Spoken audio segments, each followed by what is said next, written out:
Okay, there we go. Okay, guys, welcome to Coffee. I Need a Refill and Art in the Morning. Thanks, everybody, for being here. Got a few new people this morning, including someone that's awesome. So, thanks to Sam for being here. Nice to have someone from Bali. Yeah. And so I'm calling her awesome. Okay, so anyway, I had a little vote as to what we would work on. So I might work on two things today.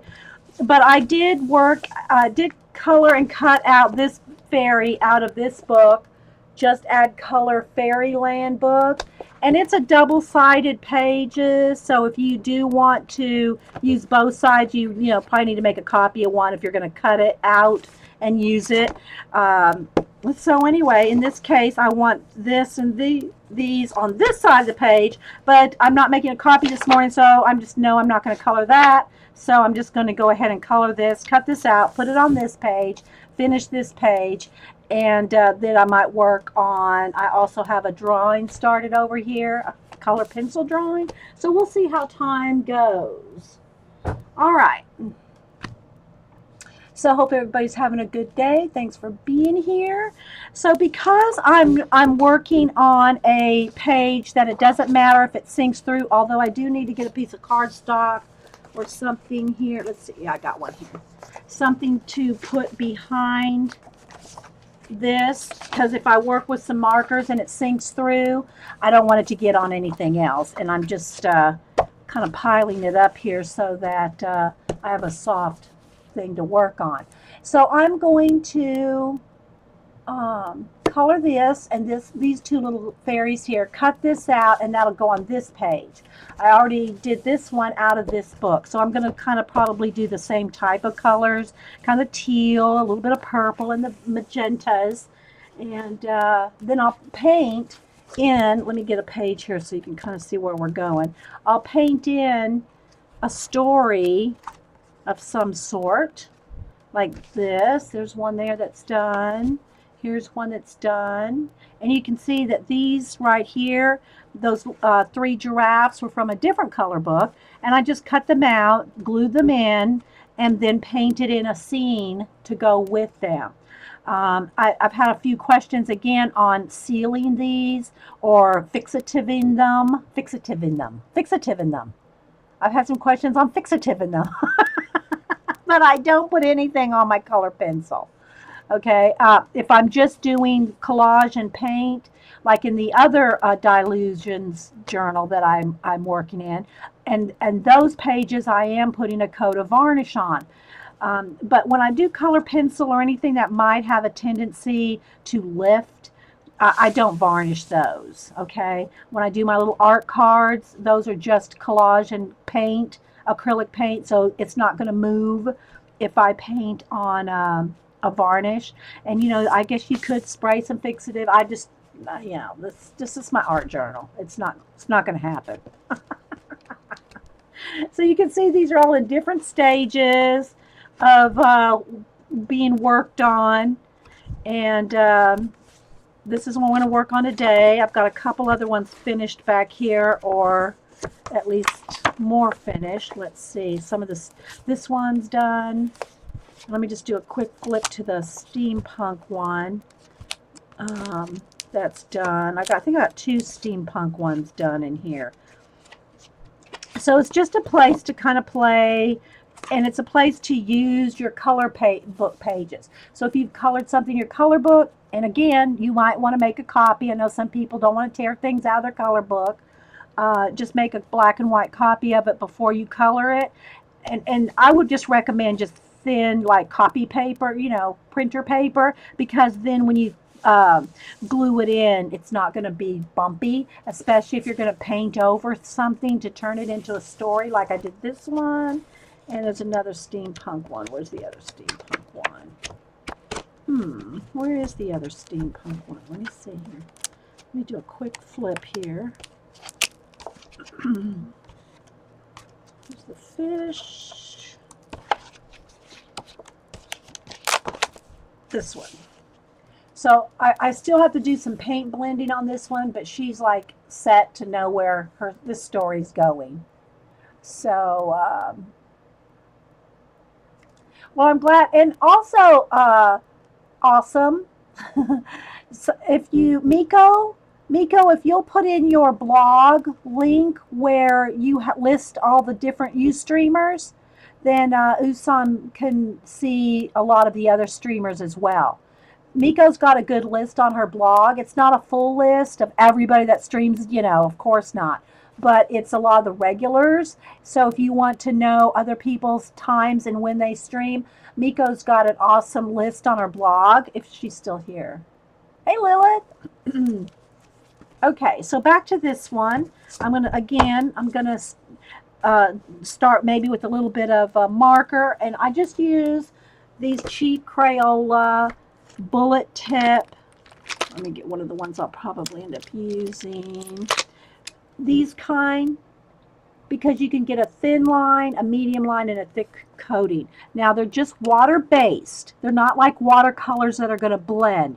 They're not going to do like a Copic does. You'll probably get a little bit of lines and stuff with these, but they're only like $5 for 50 with a coupon. So, and I like them because they're water based. They don't smell. They're water based, so they're thin. They're a little bit more translucent like. And just because it's just a base coat, because I'm going to go over it with color pencil. Okay. Thanks, Miko. Yeah, grab that link there, Usa. I just like saying awesome. Okay, so I think on this one, because she's going to be sitting on this little blue butterfly, I think I'm going to do her pink. Now, because I'm going to cut this out so I can come over here and test my colors to see what colors I want. I don't know if I think I want that color, a couple of shades of pink. That one's almost run out. Let me get the back up. And then maybe this color. Let's just test these three. Yeah, that one. I'm trying to remember the three markers that I started with on that one. And then the flesh tone, I think that was this one. Okay. So I'll start with these to color her in, and I'll probably make her wings blue and her clothes pink in this case. With zest. No, I don't even know what zest is. With zest? No. What? I don't put any of the liquid, baby oils, mineral spirits, none of that with my color pencil. I have one of those Prismacolor blending things. I don't know if I could put my hand on it right now. It's mixed in with my pencils. But whoa. Sorry, guys. One of those pencils that have like a little rubber tip that you can blend with. I don't use those either. I just blend with pencil. Just blend with pencils. Lots of layers. Now, that being said, when I'm doing something like a color book page like this, I do not take as much time to do all the blending that I do on a portrait in a color book page. I just don't. This is for my art journal. This is not sold for anybody else. This is just for me. So I just want to have I'm happy with that much layers and color to cut it out and put it in an art journal. It's not like doing my, let me grab one here. It's not like doing like this. Okay. So this is much more complex than just my color book pages. But you can take as much time as you want, believe me. You can layer this up like no tomorrow, and probably there will not be any tomorrow. You take that much time on every color book page that you want to cut out and put in here. Now, Jess is another one. Jess, you might want to put your link up there. Jess does awesome. She does a mixture of Copics and color pencil. And I'm not saying this, I'm just not that much of a marker gal. But Jess, oh my gosh, Jess is a marker gal. If you want to see some Copic coloring, like to the extreme, check out Jess. Jess, if you want to put your link. Mine is just a flat, I just try to use it pretty much as a flat base.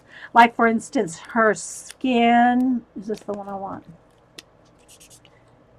which is the two lighter of the two. I think it might be the exact, no, it's a little different. Yeah, I need a lighter one. I have a lighter flesh. I think it's this one. No, that's yellower. I'll just start with a base. Well, I'll just use this one. I'll just start with a base. Like, I'm not trying to blend the marker itself. These markers are not made for blending. They're just like a base coat, okay? And this isn't the flesh color I wanted, but I just grabbed it just to give you all an example here. There, okay? I don't want her face that dark, so I'm just going to go around the edge. So any blending I do is done with color pencil, not with markers.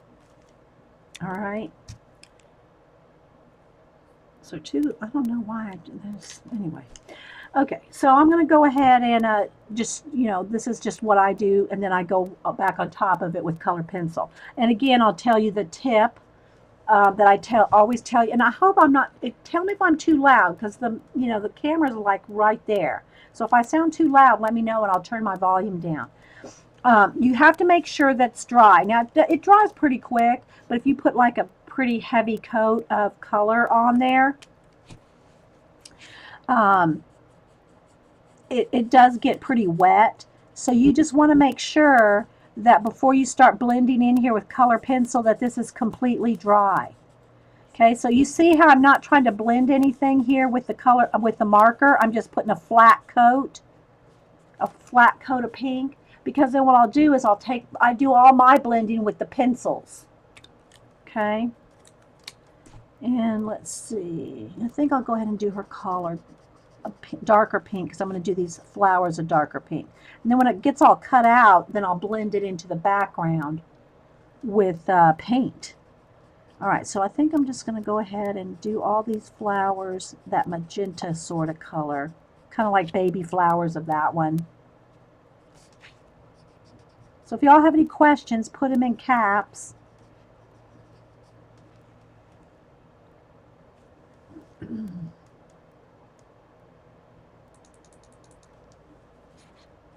Okay. I'm just leaving the little centers white. And again, this is all going to get cut out. Some little buds there. So I'm not, having to worry about like getting out of lines a little bit or something like that with the marker, because it's all going to be cut out. Okay.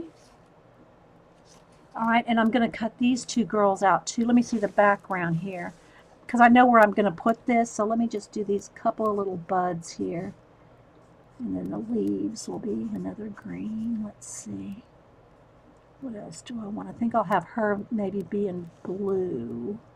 So I'll color these little, I know these are probably supposed to be blue bells, but they're going to be pink bells. Here.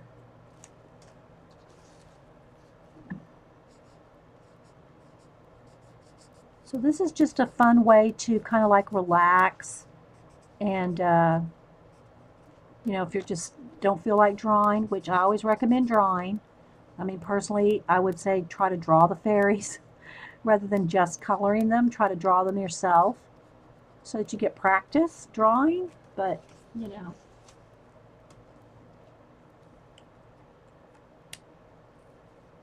Okay. This is just not light. That's not the color that I used there. I'm not finding that marker. Is this it? Maybe this is it. Maybe. Okay, I'll just go with it. I do want her to show up on the color book page anyway. I mean, on the art journal page. So I'll go ahead and just put a little coat of.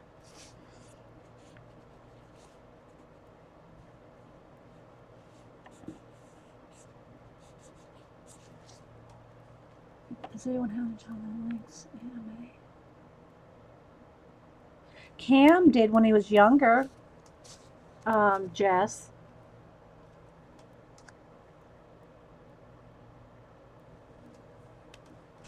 Okay. All right, let's see. I think I'll get a little bit of an olive green for the branch rather than brown. I hope y'all can see, kind of. Again, you know, I can always move the camera close like I did last Monday. But because I want to do another project after this one, and y'all are saying that it's good and it's close enough that you're able to see it okay, then I'm just going to go ahead and stick with it.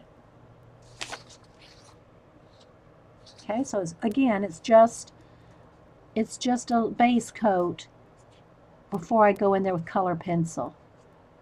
And because I'm going to cut this out, I don't have to really worry so much about going out of lines because I'm going to fussy cut it.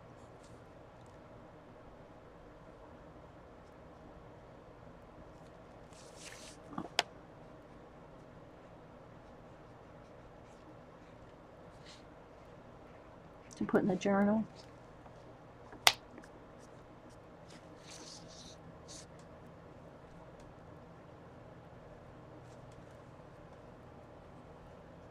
Okay, then I think I want to start with a light green on the leaves so that I can shade it with the pencil. And you can do the whole thing with pencil. You don't have to use markers at all. I mean, to me, I just find it gives it a quick, gives it a quick base coat that I can shade over. All right, let's see now. I think I want their wings to be all light blue. Her left arm. Oh, yeah, thank you. You girls pay attention. I'll tell ya. You girls pay attention. That's great. Thanks, Mitz. Okay, so let's see. Now I want a really light blue just for a base coat. You know, and you can put like, just because I put a light blue over the whole thing or a bigger section, I can still put other shades of blue. I think I'll go with this kind of a gray blue and a light blue. Let's make sure they're working here. And put other colors on top of it. Okay, so I know I want her little dress to be this bluebell color. Kind of and I'll probably put some light green in there too, maybe some turquoise. A darker color, kind of. Because again, remember, I'm going to cut these out and glue them on the journal.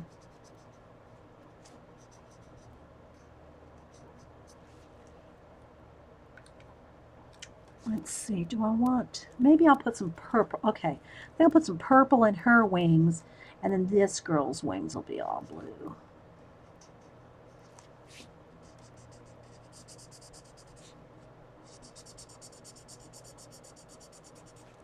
All right.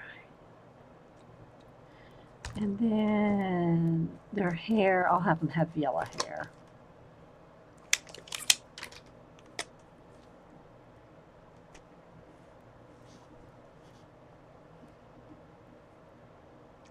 Oh, that's so cute. Awesome. That's cute.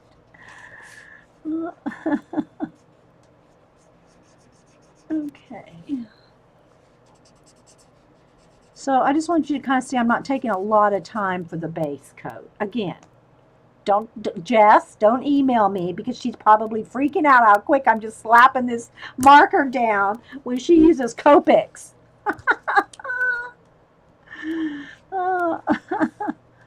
Okay, let's see. And then I think I said I wanted pink wings on these girls. Oh, I said purple. Oh, well.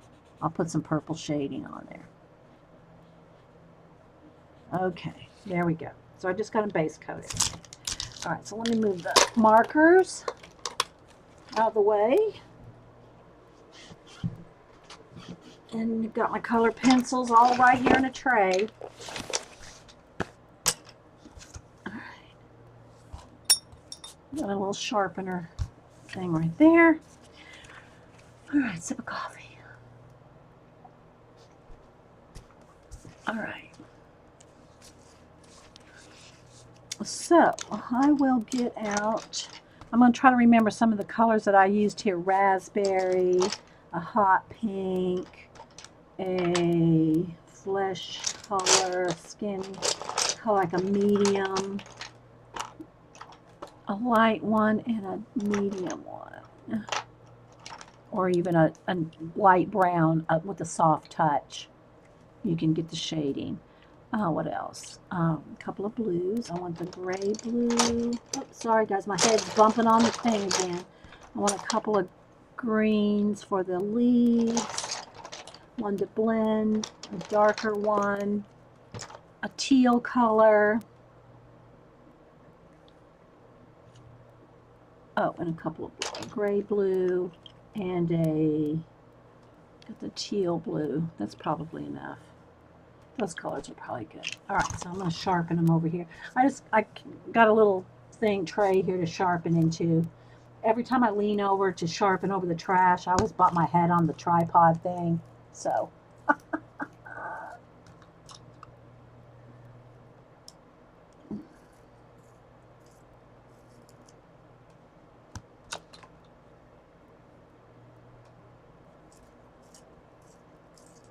okay. I like my pencils sharp for the most part, because you can get smaller, closer areas, and you can still blend and have soft touch. You just got to have a soft touch with the pencils. Okay, this raspberry must have been one that's been broken on the inside. Yeah, it's not centered. See how it's not centered? Always try to make sure when you buy your individuals, they're centered. See how that one's not? So it'll break easy. Okay. Of course, if you buy a set, you're at the mercy of whatever they throw in that set as far as... Okay, so those are the colors we're going to use. So I'll go ahead and start with... Oh, and white and black. I need black and white. Let's see here. Here's a white. And a black. Oh, gosh, I keep bumping my hair on the... Okay.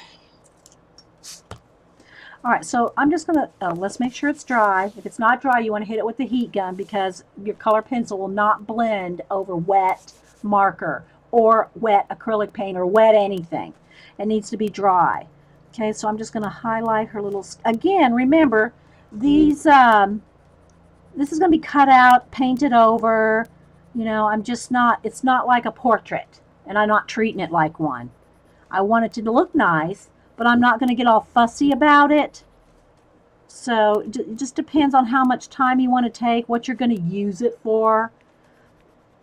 But, you know, personally, I would not want to spend 12 hours on this just to stick it in my art journal. But, you know, it just depends on what you're going to do. I do take a little more time on my Paula Paris color book because that book is going to stay intact. I'm coloring it, you know, the Paris one. Let me grab it here.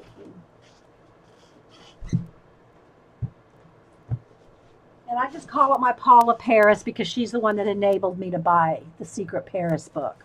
And so we did work on, where's the page we worked on? This one. Worked on this one last week. So I did finish up the little bird, her hair, and I like it simple like that. I like the shirt white and just the shadows and all that. But so anyway, I might spend a little more time on something like this because I do want to complete this whole book and in the book and not cut anything out of it. Although I did cut out two. I did copy and cut out two to put in this book because they kind of reminded me of me. So I did cut this one out of the Paris book. I mean, not literally. I copied it and put it in out of the Paris book. I'm not cutting anything out of the Paris book. And then this one at the back page. So these two are from the Paris book. Okay, but other than those two, I probably won't copy and cut out any of it for art journaling because I want to just keep it all in the Paris book. All right, so Jess is probably laughing at me. She's going, and Jess makes awesome cards. See, again, if I was going to make a card where I was going to give it to somebody or sell, I would be taking a lot more time. You know what I mean, Vern? So I'm just doing a little bit of the kind of a sienna shadows here. Barely touching. You got to have a light touch. Light touch with color pencil if you want it to blend. Don't just slap it on there and get it waxy. And when I know I'm kind of going fast, but I still have a light touch, and I'm blending, in layers. So it just depends on what you're going to do with it. Again, if you're going to sell, cards or give cards away or sell them or whatever that you're doing your coloring on, you'll probably want to take more time.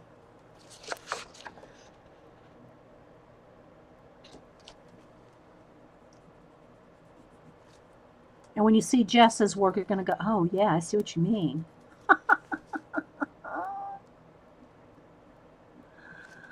Okay, my scroll. Let me check my chat here. The scroll stopped. Well, Jess, yeah, your cards look awesome. Yeah, my scroll is not locking in, so I have to. Hey, Kathy. Let me see who else. My CB, Julie. I know her last name's not Topaz. My Stacks, Dana. My scroll just didn't lock in. Okay, I hope got it locked in now. Hey, Mary Palm. Anybody else that popped in I might have missed? Hey, Joe. Right now I'm coloring in these little fairies, but depending on how long it takes me to cut these out and work on this double journal page. Then I also have a portrait, a sketchy drawing I'm working on. So we'll see how much time all that takes. But again, she does these little, and I don't know what stamps and companies and things that she gets them from all over the place, because Jess is another one of those stamp collectors. I mean, hoarders. I mean, treasurers of stamps.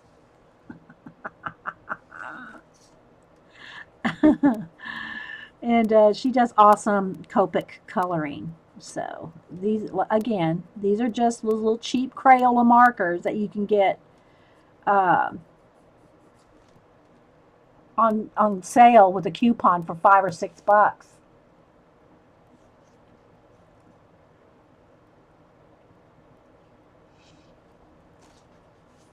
So I'm just kind of right now going all the skin on all of them. Mitz will tell me if I miss a spot. Forgot her arm. Okay, I'm just going to go in here and blend that in with a little lighter. Right now on their skin, I'm only using a sienna, a flesh, and a white. That's all I'm using right now. Just to kind of, it's very tiny, and you can get tiny little details on these color book pages. And if you're just joining us, we're working out of this book here. Just Add Color Fairyland. I think it's $8.99. Well, I think what was the sale price? I forget. But anyway, I don't remember. But it has dazzling patterns, mandalas. Oh, I can't read that one. What does that one say? Optical illusions, tattoos. I almost got that tattoo one. I went, and then I can't read that one. But anyway, these are $8.99 normal price, and then of course you have coupons and sales and all that. So I'm just going to try to kind of quickly blend in. Did I miss anywhere, Mitz?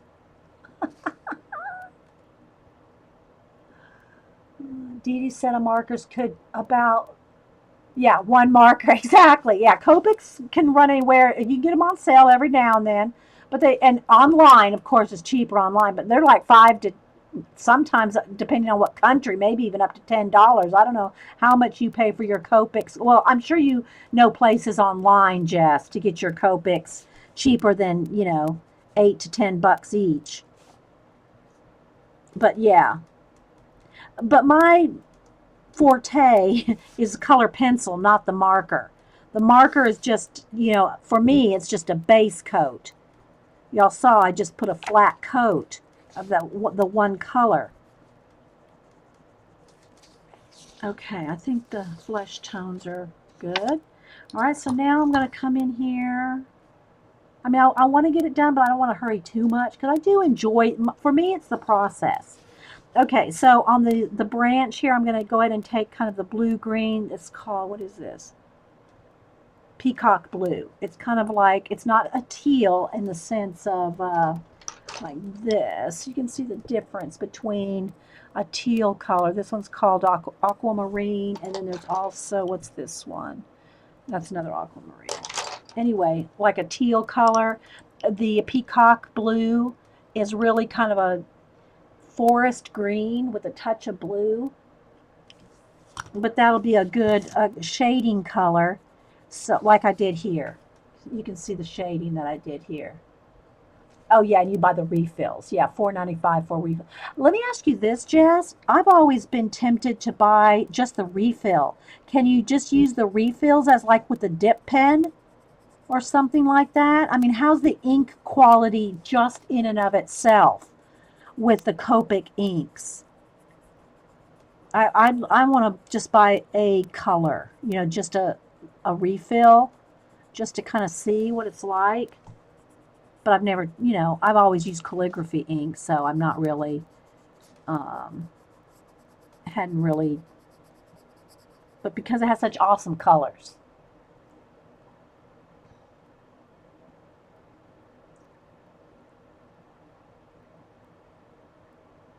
Okay, and yeah, Jess does say that she lists all the markers that she uses for an image on her blog under every card. Can you post your blog again? I think I saw it scroll by, Jess, but my scroll didn't click in. What's your blog name again? And I'll tell it on the recording here. And Jess does upload some stuff to YouTube. I don't know if she does it as often. She's a busy gal, so I don't know how much she does on YouTube lately. She used to do some streaming, more streaming than I see her do now. And I don't know how often she records. Okay, so there you can see just a kind of a light coat of the darker peacock blue. The ink is amazing, but it's alcohol. That's true. It wouldn't work it evaporates so fast. Good point. Yeah. So I'm going to put that there, but I'm also going to go over here on this green, down here on the green with the same color, and it's going to look different over the green. Okay, it's going to turn into an olive color when I go over this. So this marker color was just like an olive green, but look how when I go over it with the same peacock blue, it turns it into a dark olive. Look at it when I go over it with the blue. See how it looks like two different colors? That looks more like a true blue. This makes it look like an olive green. You see how that works? So depending on the base coat, it's going to be it will depend on what you get. I mean, I always tell people that you can't over practice your shading, your blending, and your swatching. So let me go ahead and do that real quick with those two. Where's the markers? Hang on, let me grab those.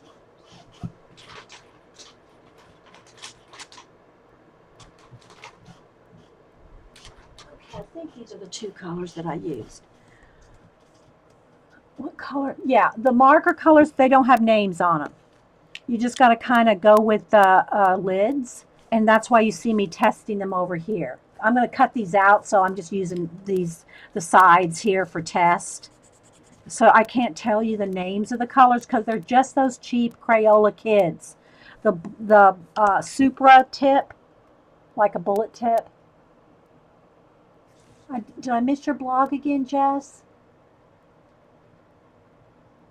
I missed your blog again. Hey, Paula. I missed your blog again, Jess. I'm sorry. All right, so here I want to show you now. I'm going to let that dry for a second before I go over it with color pencil. But I used like a kind of an olive green and a blue. Okay, that's what I used here on the branch. The olive green and a blue, this light blue. Now when this dries, I'll show you going over it with this. Just see that, so you can see obviously the difference in the colors when you go over your pencil over different colors of markers. Okay, I'm looking for Jess's blog.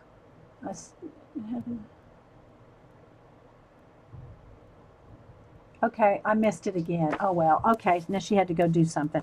All right, maybe she'll come back and let me know. All right, so let me just get back in here on the branch. And then I'm also going to do it on these leaves up here. These branches, they're just a swipe of just the marker on those little twigs is going to be good enough when I cut this out for the, Fussy cut that out. I don't really need to do too much blending on those little branches much. I could sharpen it if I missed a little bit with the marker, but I'm going to Fussy cut it out, okay? But on the leaves here, so I'm going to go ahead and use, let me hold this up a little just so you can see. I'm just going to go ahead and use, see how I'm going in there on the veins, and I'll just kind of shade it out just a little bit, not crazy shading, because it's just going to go in my journal. It's just a little color book page. I'm not trying to do a portrait here, but you can kind of see how I'm going over those leaves with just a little bit of shadow in there. Then I can go back and blend with the lighter color and just blend it out. I'm going to go back and, accent the veins a little more if I want. Just depends on how well you're going to really see that in an art journal. Again, I'm not going to spend hours and days and weeks on just a little color book page I'm going to stick in a journal. Otherwise, we would never get past one page. Or not, I'll say we. Okay, it's jessiebanks.com. Okay, JESSIE banks.com. All one word. Thanks, Jess. Thank you. Okay. She had to go run get her son off to school. All right, so again, I'm just going to do a little bit of the shading with the peacock blue. And again, it looks green because I'm going over green, which I'm going to show you over here in just a minute. I'll put another color of green down too. I'll do 3 shades so you can see difference. So I'm just going to get a little bit of that. And then I'll go back over it with the lighter green. That's pretty much the same color as the marker, but I'm just blending it in now. I'm blending in the color with the, okay, and then I can go back. Again, it's best to do lots of light coats. Once you start getting it all waxy, it won't blend. You'll be coating.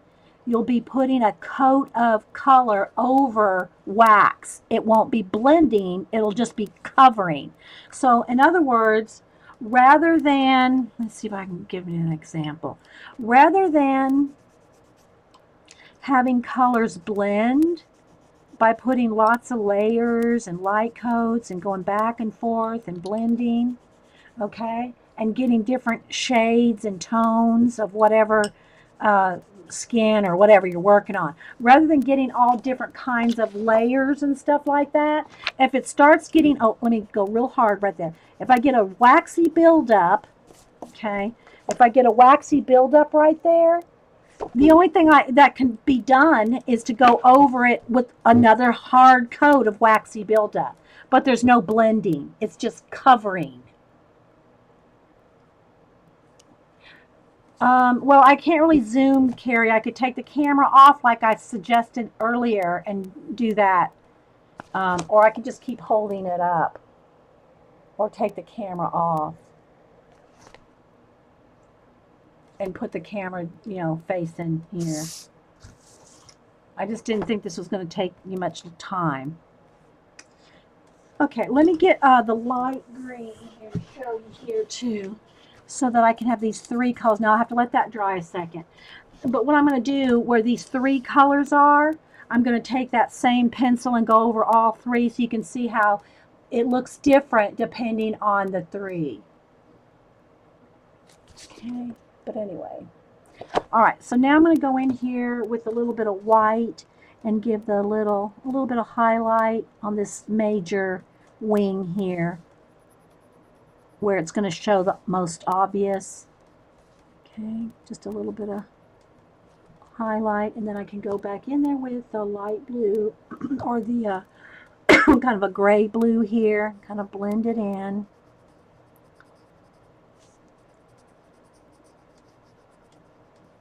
And again, I'm going to be fussy cutting it out, so I don't care if it goes off the edge or whatever. You know. It just depends on what you're working on, how much time you want to take to do it. Okay, these little flowers, where that was just a base coat of a magenta marker. Hey, Di.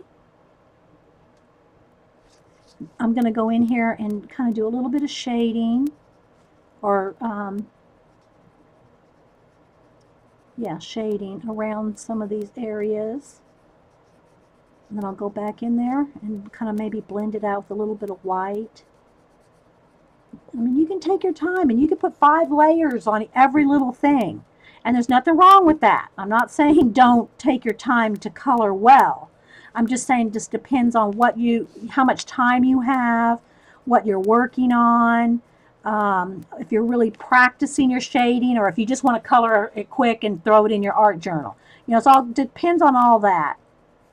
You know, how much time you take.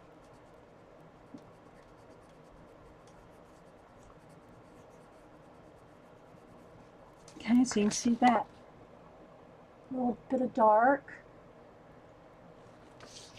I guess I just don't really stress about it, because again, I'm one to enjoy the process. I like to, you know, not stress about it. Otherwise, it's not fun.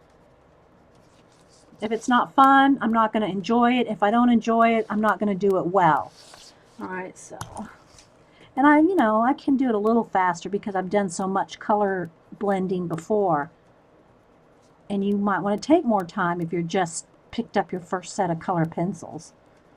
But I'm just a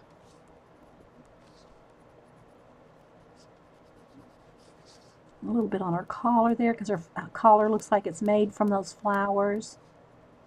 Okay.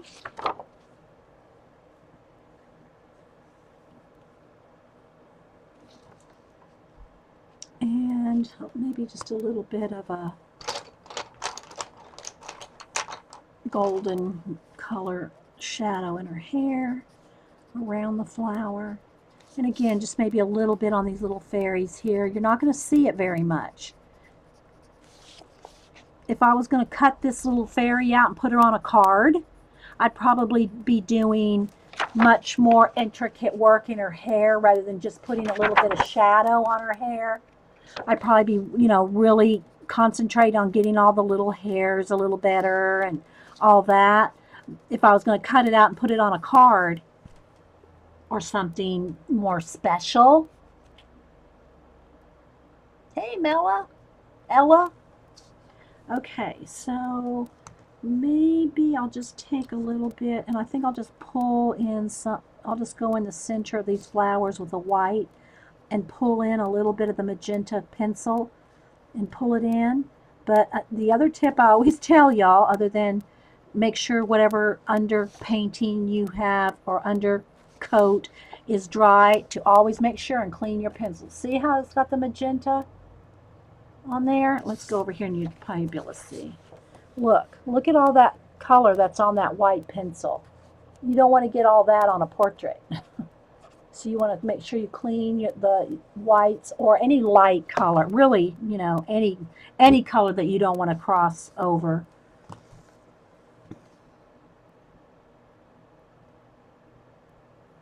All right, so I think I'm just going to put a little bit of shadow in the dress here, which again, to me, looks like the leaves and the petals of the flower. And fairies are supposed to blend into their background because they got to stay hidden.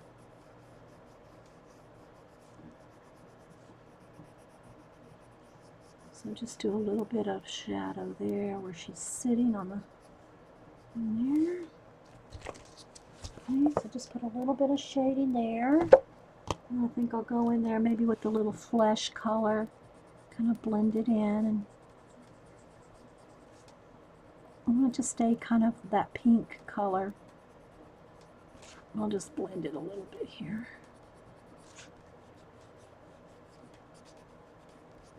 Highlight, going with a little pink.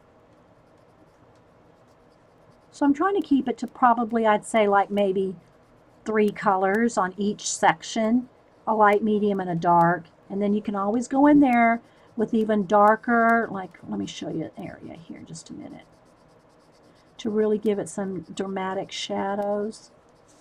Like, all right, let me get a black. I'll go real dramatic here. Okay, so you can see, like, between her collar and her little dress there, I'm barely putting any black. You can barely see how what little black I'm putting under there, under the shadow of her collar right there. But then when I take the magenta and then start shading that, going over the black and pulling it down, it's going to start blending it down, and it'll look less like a line of black, and it'll start looking more like the under, like a shadow under there. And then take the pink and blend that in. So, you know, the more time you take, the more blended it's going to be. You know, I think I want to put a little layer of pink over some of that flower too.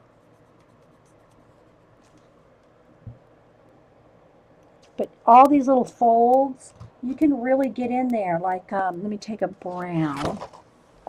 Oh, sorry guys.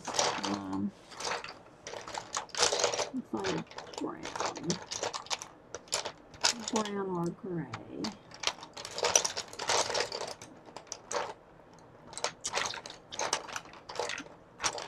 This is why I try to keep them bundled so you don't have to rummage.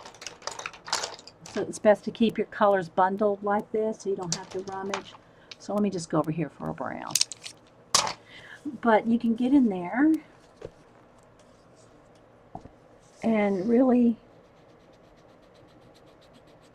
get some nice shadows under there. See, right in there, under there. I'm holding it up in the air. Like right behind this little flower here, maybe right there, right in there. So you can do that with a brown, and then go back in with your pinks and magentas, and hope you could see that. I think next time I do color, I will put the camera right there like I did Monday at the end of the Monday show. But because I was going to do the art journal and everything else, I thought I would just kind of just get close in here. All right, so I'm kind of liking that for now. I think that's good. Maybe just a little bit of highlight of some light green on that branch. All right. Oh, I did want to do a little bit more. Oh, back to this. Okay, so I'm just going to put a coat. You may not be able to tell because they're all so close. All right, let me see if I cover it up. I don't know if you'll be able to tell the different ways the color looks. Look. Can you tell the... See how that almost looks like a dark green on there? But on this one it looks like blue. And then that one it looks more like the blue-green that it truly is. It's hard to see when they're all together, but when I cover one up, look. Then I'll cover this one up. See how it looks like a totally different color?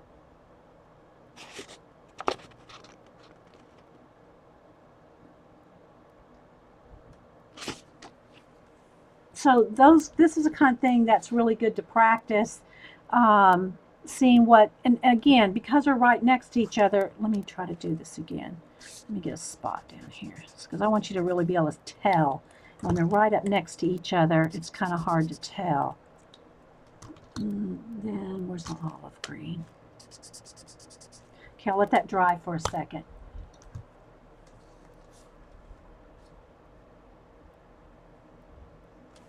Thanks, McLinda. All right, let's see what else I need to do. Oh, I want to go up in here and shade her little blue bonnet or blue little, don't know the name of the flower there. Not a blue bonnet, bluebell, like a little bluebell dress. And just do a little bit of shadows there. But we're going to cut this out and put it in. See, here's this is from this book too.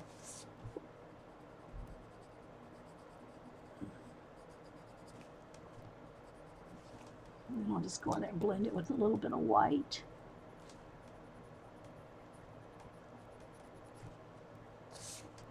So if you have any questions or anything, or comments, or just put them in caps. So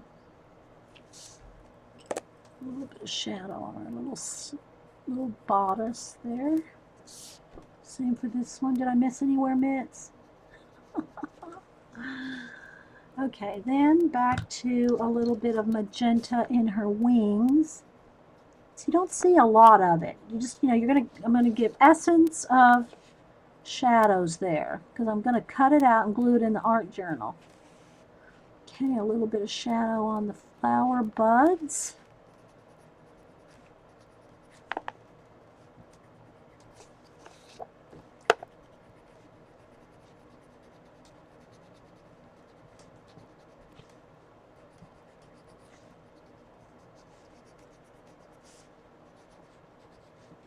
And a little bit of white on the buds too, maybe just a little bit. Here and there.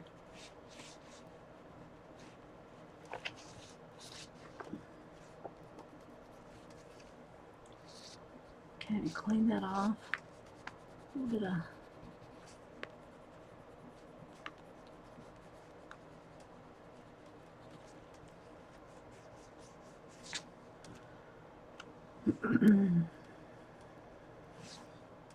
okay.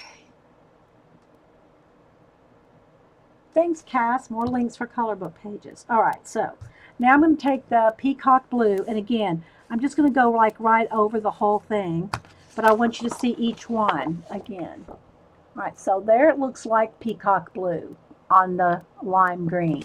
All right, look how it looks blue on that one. And it looks olive on that one. So depending on what's underneath, what marker color is underneath, will depend on what color it looks like. See? Okay. Yeah, I'm going to have to go get me some coffee too after, well, maybe before I start fussy cutting. So let me get a little bit of knee there.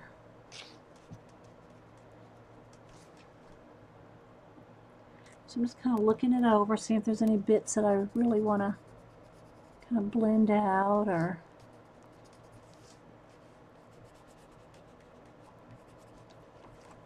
a little bit more on this wing.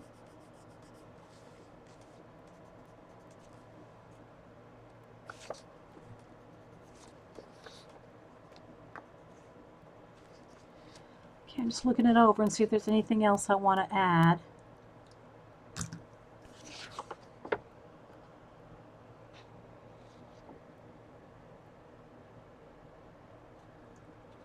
Alright, so let me go run down. I think I have to make coffee actually. It'll only take me a second. And I know if you're watching the recording on Ustream, I don't think you can scrub forward. But if you're watching on YouTube, you can. So give me about 1 minute, guys, to go get me some, at least probably have to start some coffee. And then we'll come back and cut this out and glue it on here. Okay. All right, so I'll be right back, guys. 1 minute.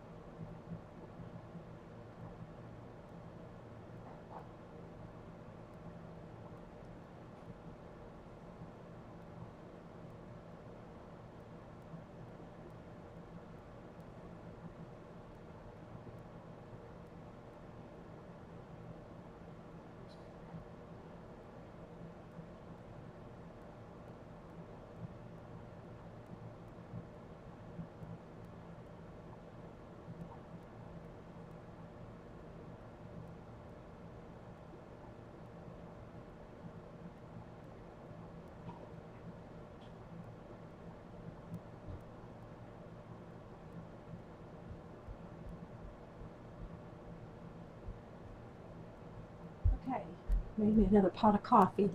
I'll have to run down there and get it when it finishes after I fussy cut. Alright. So, any questions? Hey, Paula. Hope you're feeling better. Did you get to watch Survivor last night?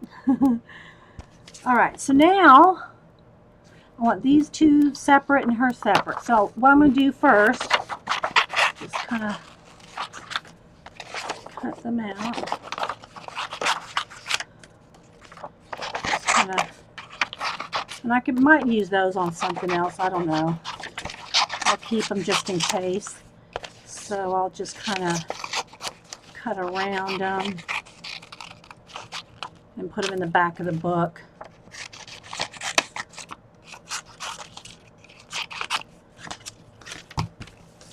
In case I want them for something later. I keep little bits in here. I've got some of these stained glass things cut out to color. I got some, just some different bits back there to add to any pages. All right, so now, let's start with her. Oh, okay, so you watched it on, yeah, so you weren't there to watch it with us live. All right, so I can cut pretty quick. Always turn your image that you're cutting, turn the image that you're cutting rather than your scissors.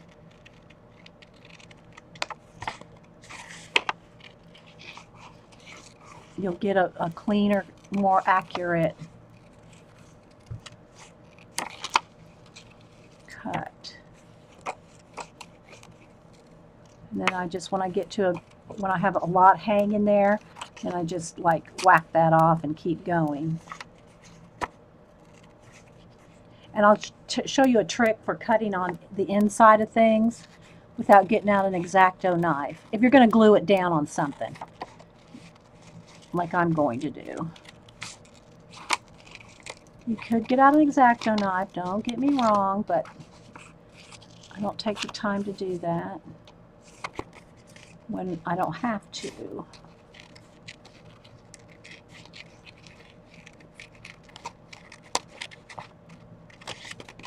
So see how I'm hardly moving my scissors? I'm just doing it all with the twisting like this. And you can get right up on the edges that way. And you're just constantly just going like this with the scissors. Just kind of closing them real slow while you're turning.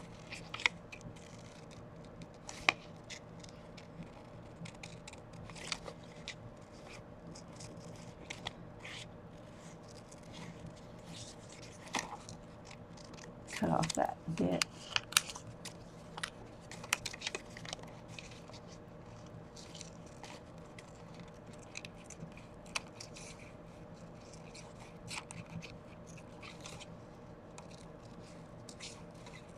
Where's my mom? She loves cutting out paper dolls.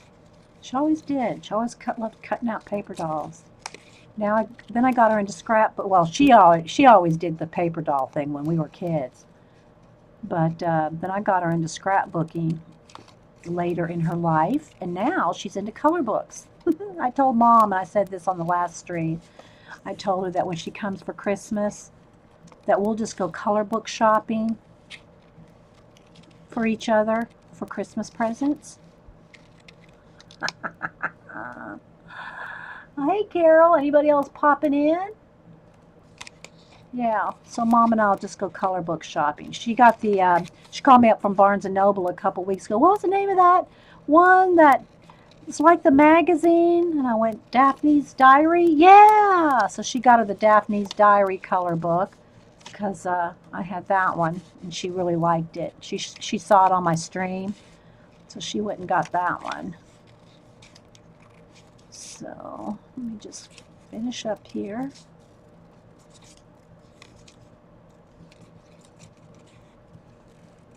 Alright. So if you need to get into an area that's like that or like that, okay, depending on where it is and depending on how big the area is and all that, I just cut into it and then, cut out the middle And then when you glue it down, you're not going to be able to see where you cut into an arm. Now, I don't mean cut across the arm like there. I mean cut on a seam. Cut on a seam, like for instance here. Right there on that leg. I don't mean cut into the leg, but follow an edge. Like I'm going to just cut right along the dress edge there. Okay. And then go carefully snip in that little area. Okay, and cut that out. Rather than get out an X-Acto knife to get in there. Okay, so you see where I cut that to get in there? But when I glue it all back down, you're not going to be able to tell I cut that. You see? Know what I mean, Vern? You won't see where it's cut when it's all glued back down.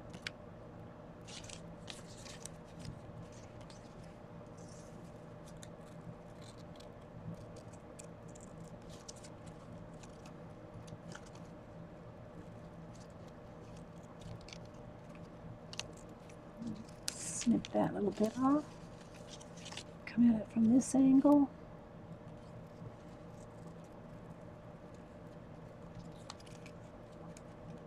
So I'm not doing this. I'm doing this. And moving the paper. Okay. If you want an, you know, a clean cut for little details like this, just getting in there, right on that last little petal. Okay, same thing for right in there. And if you're just gluing this down on a white piece of paper, then you don't, it probably won't matter as much if you get those little white areas out. But if, like I'm gluing this down on an inked page, if you don't get those little areas out, it looks, you can see them. All right, let me get that last little bit. Let's see. Like for instance here, I cut out behind that little bit in there. If I didn't cut that out, it'd just be a white spot right there. And you'd really see it. You know, you could try to color it in and blend it. If it's just a tiny, tiny little thing, like, I don't know, you know, like, let's just say a little dot of blue, you could try to, you know, match it up and color it in. But, you know, when you start getting a background where you want it to look like the background's flowing behind her, you don't want a white spot right there. All right, so again, same thing for right here. I'm not going to cut like right across her wrist. Right there. I'm going to come up here and go along a line. I'm going to go right along a line, one of the black lines, and go into that white spot right there. And cut that out real careful. Now you got to be careful here. And cut that little white piece out. Okay. So if, you know, it looks like you've cut her arm, but it'll, you know, when you glue it back down, now you've got that area cut out. So let's just go over here and look at that. I try to give you tips. Now I kind of want her somehow sitting on this butterfly, like she's almost like floating on the butterfly wings. Something like that. Or maybe down here. I don't want to cover up the butterfly that you can't see it anymore. It does kind of fit right there, especially if I'm going to have floaty ones. But I love the idea. I like the idea of her sitting up here. But balance-wise, it might look better right there, especially if I have other ones up there. I don't know. I like her right there.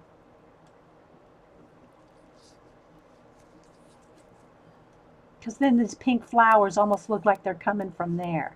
I think I might go with that. Let's just see what I can do with these two. Hey, Colleen. Thanks, guys. Now again, I don't know how long I want to take to fussy cut these other ones out. You know what I think I'm going to do? I am not going to fussy cut them out. It's going to take me like 5 10 minutes for each one. I'm just going to kind of place them where we can kind of do it. I just don't want to take all that time, but it's totally up to you guys. But I'm thinking one can kind of be up in there, and I kind of want another one. I don't know if it needs two. Might only need one. If she's here and that one's there, I don't know that it needs two. What do y'all think? I really like her on the wing. I'm going to paint all on here, so some of it's going to get gone anyway. But I don't know if we need two. All right, so I'm going to have to fussy cut out one. If I put her on top of that. If I put her on top of that stencil there. I'll try to be quick, guys.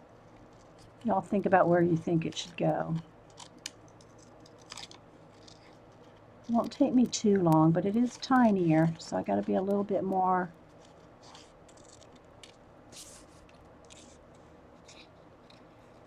A little slower.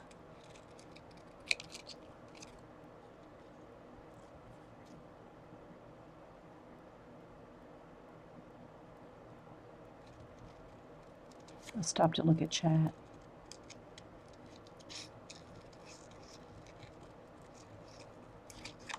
Again, don't do this. You'll be chopping into your piece. Don't do that. You do this. And just move the paper while you're slowly closing the scissors. Okay, you're just closing the scissors. You're not chopping. Just closing. Keep just, moving up the scissors, just closing the scissors. That's all you're doing. And again, y'all probably all know this, so don't. You're telling us how to cut? It was so funny. I'll tell this story again. When Boo started like pre-K, when she went to school, my granddaughter, who's now in 7th grade, when she started pre-K, she'd always hung out with me and done crafts, and like Cam did, Of course, he's going to be 16 now. I cannot even believe that. Anyway, she'd hang out with me and craft, and they were allowed to use anything in my craft room. Am I under the camera? They were allowed to use anything in my craft room but the guillotine cutter. That's the only thing they were not allowed to use without my supervision. They could use everything else, the scissors, anything. So anyway, I got some little tiny little branches there. I'm concentrating a little more. When she started pre-K and then got her school supplies, to go to get her school supply list and go get her school supplies, and we got her some scissors and glue and all that. And what they did in pre-K is they turned in their supplies to the teacher, and the teacher kind of kept them all and then doled them out as they needed them, so the kids wouldn't lose them and be gluing each other's hair, stuff like that. So you just kind of turned in your supplies to the teacher, and then the teacher doled it out when you needed it. Well, the first time Boo has ever handed a pair of rounded off kid scissors, she looked at him like, "What are these?" And then when they handed her some Elmer's, she asked the teacher, "Where's the Eileen's tacky?" She's used to using this. Not Elmer's school glue, So it was really cute because they grew up using real supplies, Anyway, I just never forget that. Where's the Eileen's tacky?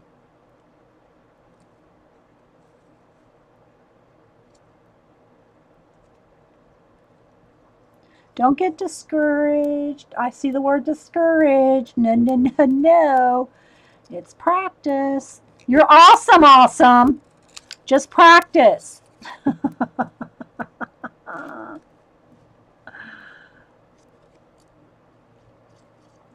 Okay, now here's something that I do on butterfly antenna, ladybug antenna, or little things like this. See those little stamens coming out of the, I cut those off and then I draw them in myself. I won't, that's just me. I'll just go redraw butterfly. Like for instance here, if I wanted some butterfly antenna, I'll just draw them with a pen. Okay, it's just, to me, it looks more real. It blends better than trying to cut around lines. If it's just a line, I will just redraw it.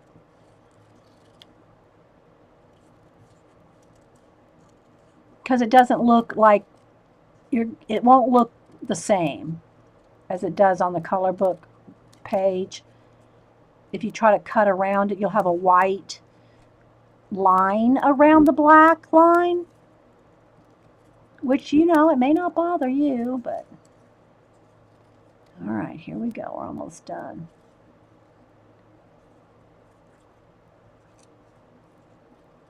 All righty.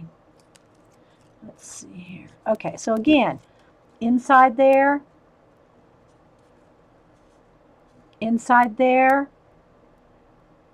this one you could probably just color in some background, but I'm going to go ahead and cut it just so you can see. I'll go in there and I'll follow one of the black lines to get in that little spot to cut it out. Okay, something that small you could probably color in from the background and not notice that, but on something this big, I'm going to want to cut in there.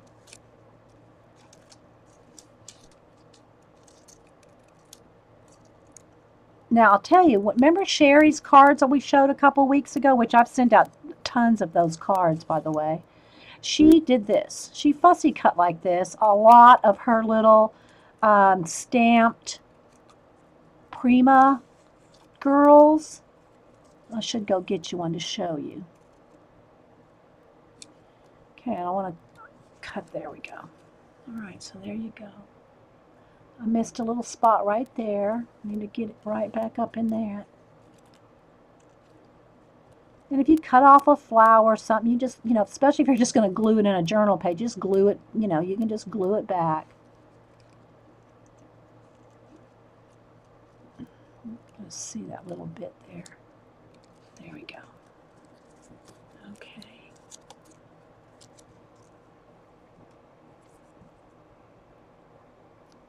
Okay, let me check. Yeah. No, you can do it. You can get it. Oh, you mean to draw the lines? Yeah. Yeah. Yeah, like the little stamens there. Yeah, when I glue that on, I'll just go in there with a black Pitt waterproof pen and draw the little stamens.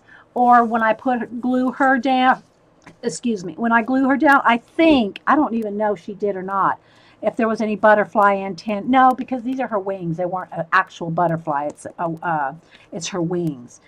So anyway, yeah, just do that. Just draw them in there instead of like trying to cut around that little bit right there. I'll just draw some little stamens. All right, so let me clean all this up here. We'll glue this down. All right, so different things about gluing too. When I do, like, let me find a collage page. Okay. So this was the Smack and Dragon journal, like the big moly one that we did.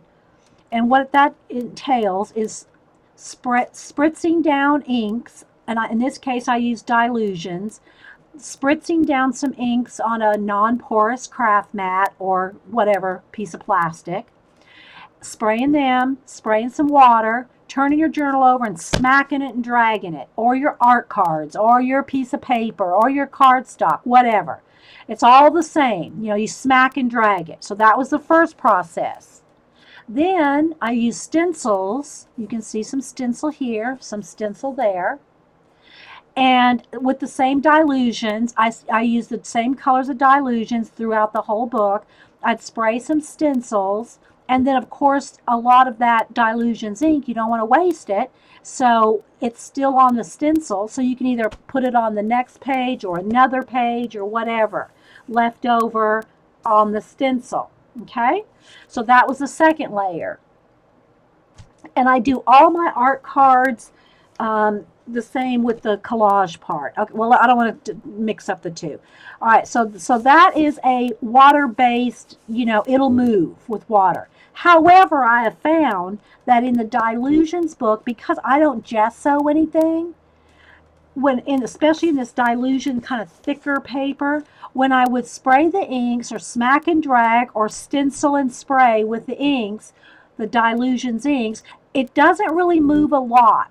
It sinks in a lot. It sinks in so much. Now, I'm not saying it doesn't move at all. Like if I took a wet brush, I'm sure I could start to get this to move. Okay? If I worked at it. But because it's sunk in really well, it doesn't move as much as you might think it does. All right. Hey, Vicki.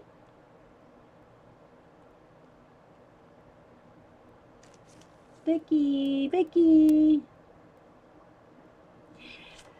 So it doesn't move as much. All right. Then I got different pieces of collage stuff, like magazine or calendars or bits of birds. Here's a watch bit on his for jewelry, like around the bird. Here's another watch part. That is all glued down with golden matte medium. And this didn't move as much as you would think with the liquid golden matte medium because it sunk so far into the journal. But it's got a coat. It is coated with matte medium. All right. Then to add the color book pages, though, whether you glue them down without coloring them first, or if you're doing like we are right now and coloring them first and then gluing them down, for that I'm using just the tacky glue. All right. Oh, I'm kind of liking her right there with those butterfly wings kind of peeking out. I might just put her there and just kind of make sure I don't paint over that. That just looks good there. I don't know. I kind of like her there. I like her on the wing too, but she looks more correct. Right? I think I'm going to put her there. And then I'll put this girl maybe right up here. So anyway, but I do not put matte medium or anything on top of, well, I'm not going to say anything because I'm going to put some paint. I'm not going to put matte medium over, glue this down with matte medium. I don't want to mess up the pencil. It's pretty permanent, but it can move some. You can, depending. I just don't do it that way. Okay, I will be putting some paint. All right, wait, before I glue that down, let me give another example. I'll be putting down some paint over, where's one of, oh, I know.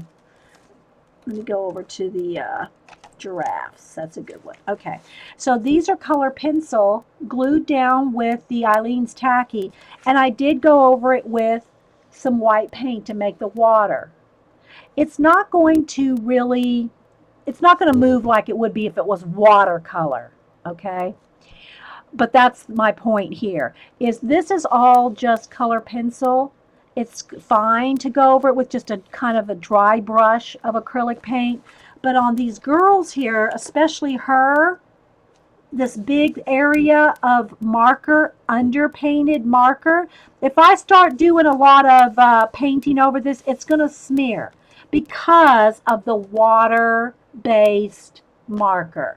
Okay, so I'm hoping all that.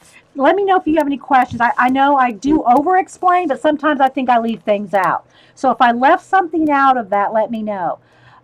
When I don't have any color pencil or marker images that are glued down, I can just slap that paint all over the place. And sometimes I still do and not really worry about it, like my art cards, or varnish my art cards. Okay, I don't have any problem varnishing it. But if I put varnish on this where there's marker, that marker will move. Like for instance in her arm here, if there's, unless I've heavily covered it up with pencil, that marker is going to smear when I start putting matte medium on it. Unless you sprayed it with a fixative, which I just do not like to use fixatives. I have to take it outside, go outside, let it dry. Yeah. I'm not a fixative gal. Now I will do the fixative on graphite drawings that I want to rework over, like in the big book of animals, my animal sketches, the big book of animal sketches that I'll use for posters. I did spray those because the graphite was heavy. Now, again, the graphite was really heavy because I was doing it on Ustream for you guys to see the animals. If I'm just drawing and sketching for myself, I don't go near as heavy on the graphite because I can see it, but on camera you don't see it. So I do a little heavier applications of graphite and some other things just so you guys can see it on camera. Yeah, so it just depends. You just never know what's going to smear with your matte medium. You just need to test it out. And the more you do things, the more like this probably would be fine with matte medium. But this, where there's a lot of marker, that will probably smear. Okay, again, let me give another tip here for when you're gluing, use an old phone book. That's what phone books are for, gluing. Just take a page in your phone book, and this is good for glue sticks or your tacky glue. And if you're going to put these in journals, you want to make sure, okay, where's my little lid? I lost the topper there, so here it is. And also, if you use a bottle of tacky glue and you're done, keep the little lids because you'll lose these. And if you've got a couple extras, it's nice. Okay. And I keep my glue in this old glass jar. I put the lid on, but then I store it face down like that. So the glue's always ready to go. Okay. But you want to make sure, where's my other, here she is. You want to make sure, a couple things. I put a good heavy, kind of really heavy coat, but you want to blend it out with your finger to the edges.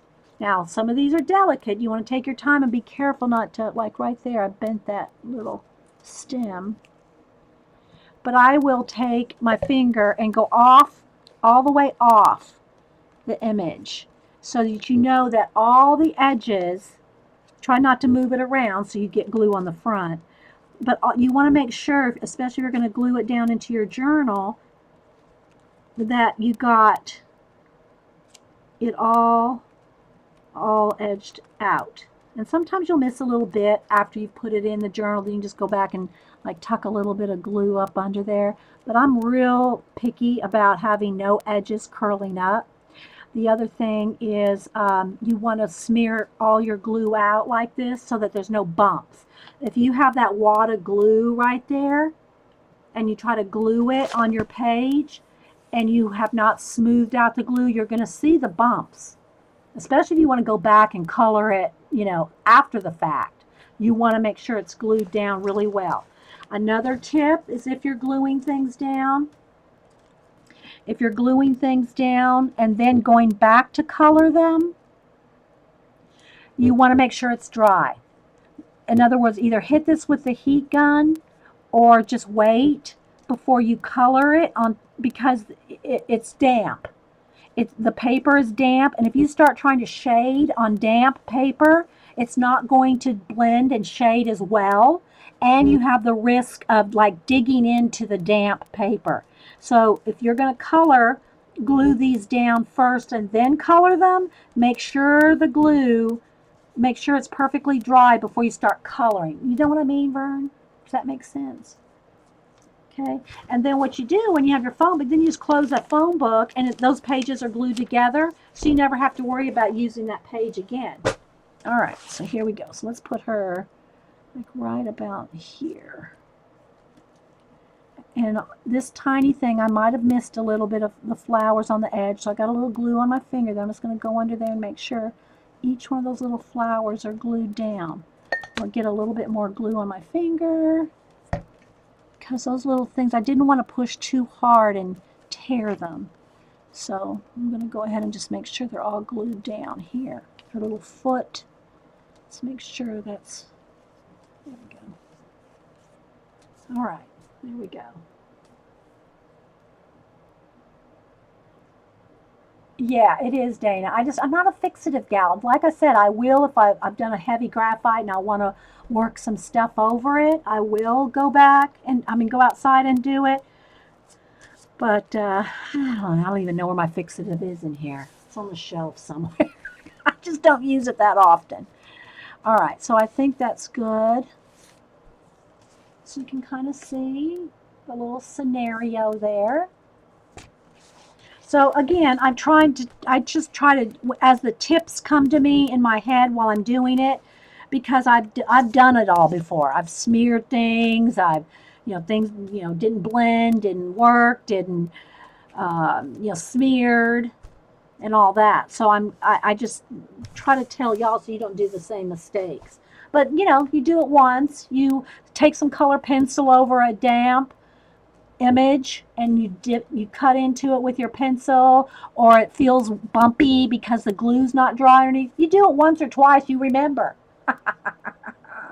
Okay, so I'm gonna let that sit for just a second. I'm gonna go run down, get my coffee. I'll just maybe use this on something else later. I'll just tuck it back here in the back. And so there's just different ways you can layer things, and depending on what you use, the steps in between. And I try my best to explain every little bit of it, like keeping a piece of cardstock between your pages when you're drawing and things like that, so you don't dig into them. So I always keep that handy. What else? Okay, so let me go run and get some coffee, and then what we're going to do is try to kind of make a little bit of a story out of this with paint. Okay, so that's my next step on this. And then I think what I will do though is if y'all have time, or if you want me to work on my where's my color pencil drawing I'm working on. If y'all want me to work on a color pencil, let's see here, where is she? Here's my Mistel. If y'all didn't see Mistel completed, there's Mistel completed.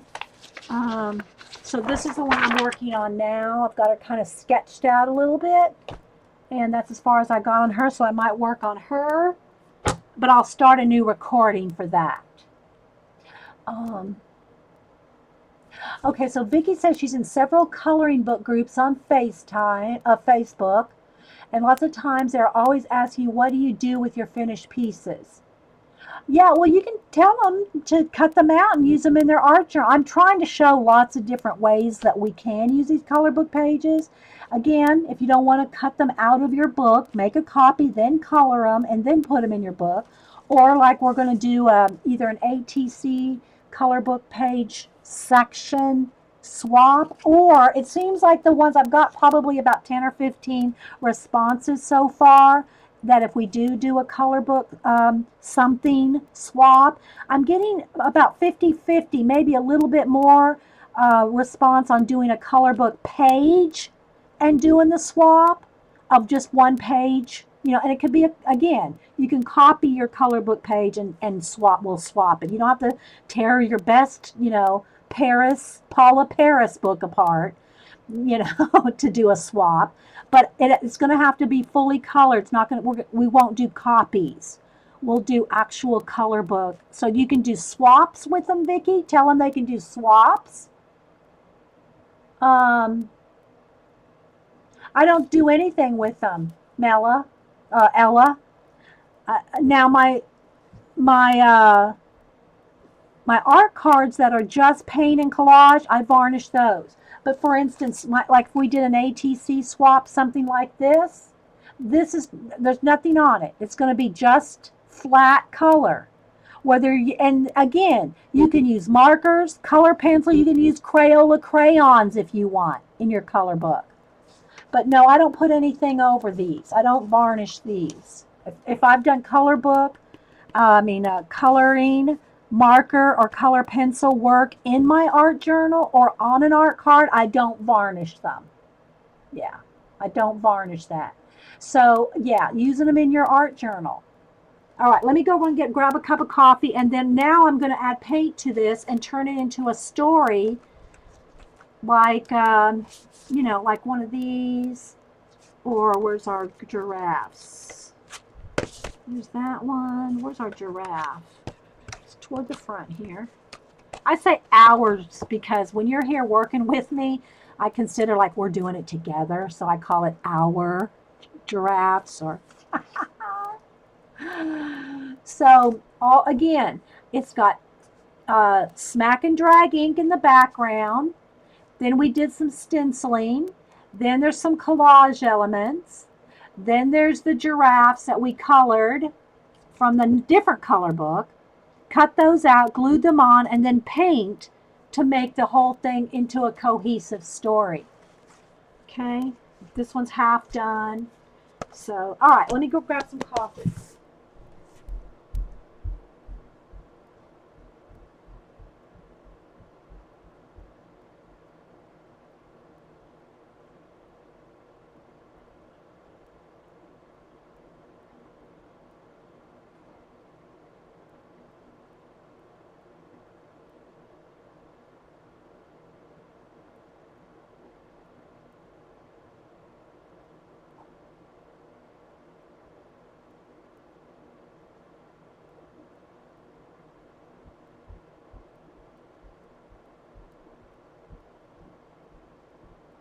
Okay.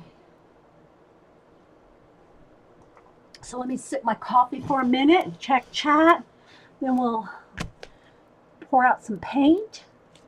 Remove all of my pencils and markers. And I have a separate tray. I have a tray of markers and I have a tray of pencils.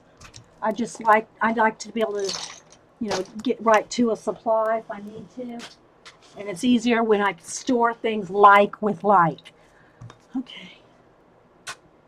So the other thing that I showed earlier, and whoever might not have been here, these are the last two. I did color some butterflies and put them in here. This is my glue book. It's a separate journal. And here's one where I just did some nice coloring. I liked it. I cut her out and glued her in. It's not a story. It's not anything. It's just a coloring. Okay, so here's this was a book of, let me show you the color book.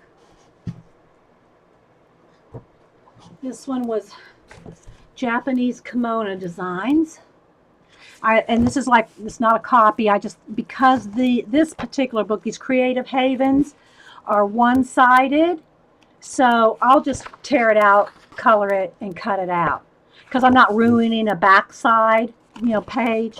So that's this is from the kimono book, and I got one more in here. And this one's from the kimono book. I'll try to get it up here so you can kind of see. It wants to flash out if I get it up much closer. So I just wanted to color and keep it, not necessarily tell a story with it.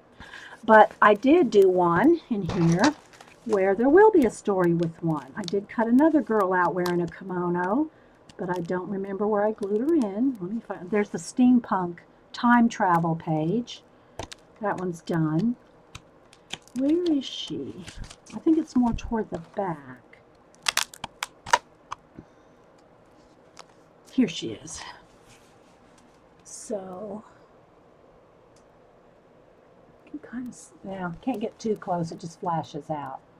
So in this case, I colored her kimono to match this page, as I will with this angel here. Okay, I colored it purposefully to match this page. And sometimes I'll do that. Sometimes I'll just already have it something colored and then glue it in to find a home for it. So I'm just showing you, Vicki, if for your color book group or for anybody that's watching, you can use your color book pages in different ways, to tell stories. I mean, we do a lot of art journaling and do all kinds of things. I mean, I do a lot of storytelling with just this. This is a piece of collage right here, this little center of this rose, and this bit right here of this village is collage. All the rest is paint. I just painted it all out to make it look like a whole scene. But, that is a lot more work. And it does take some practice with, blending your colors into your images. You know, it does take practice. I'm not saying it doesn't. Or for instance, this guy, I just hand drew him. This is a collage bit of right here, but everything else I've hand drawn. But you know, I realize not everybody's going to draw like this. But anybody can color. So you can do your color book page. Not that I recommend replacing drawing practice with just coloring, but I know a lot of people are not going to take the time to learn how to draw, you know, this well out of years and years and years of practice, when you could take something like a color book page and put it on and turn it into a story. So it just depends on what you like to do, how much time you have, how much time you want to take, how much practice you want to do, you know, that sort of thing. All right, so let me move some of these journals. Oh, bump my head on there again. Let me move some of these color books and things off my desk, so I have room to get some paint out. Let me move the iPad until I get to the drawing, sketchy draw, because I don't want to get paint on it. I like to kind of clear my area here in between each segment, each process.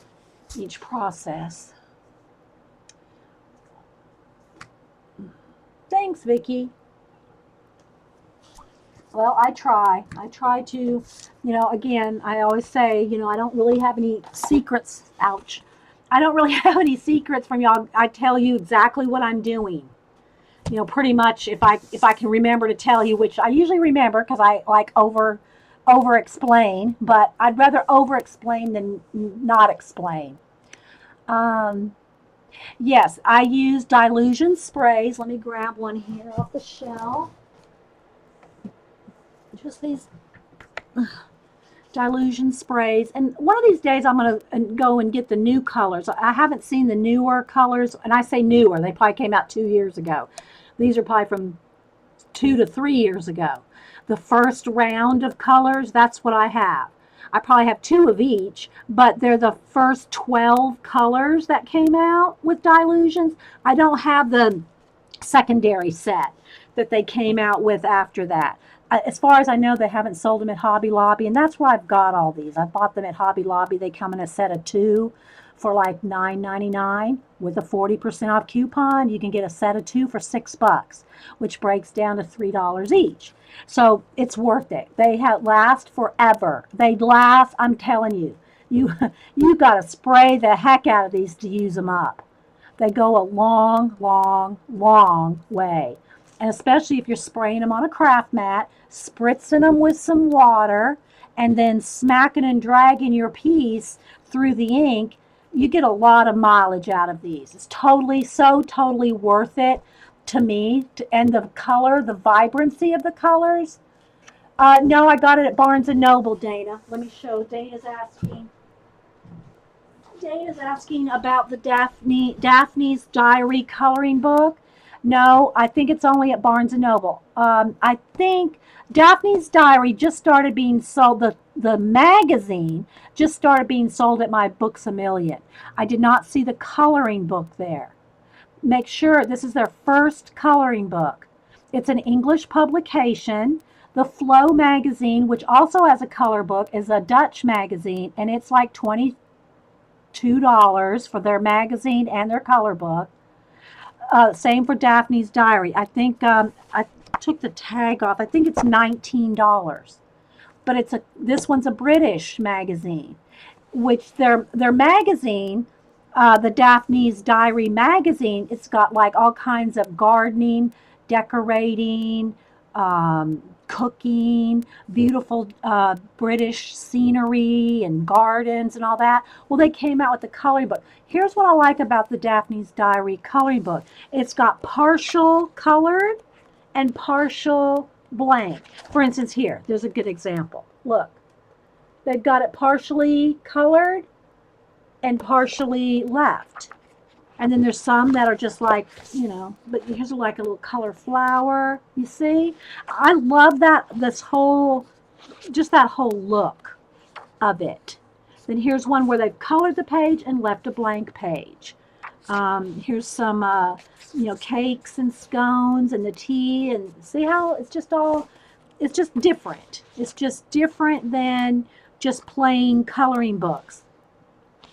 I wish I could find, let me see if I can find it. My mom did one of these in this book. Let me see if I can find the one Mom did, and I'll show you.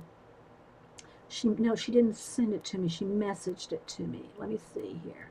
Just so you can see one that's been done. Well, let's see. Okay, let me see if I can find that particular page. And I'll just kind of flip through. You can see, like, look at those butterflies. So to me, it's totally worth $20, a lot. And the only other one I think I've spent $20 on is the Celtic hardback color book. I think that's the only other one I've spent that much money on a color book. I'm looking for the page. I'm pretty sure it's in this book. Pretty sure Mom did a page out of here. But I gotta find it.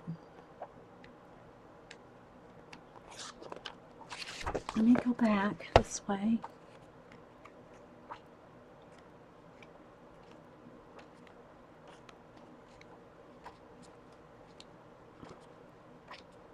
Because she has two color, I think she has 3 color books.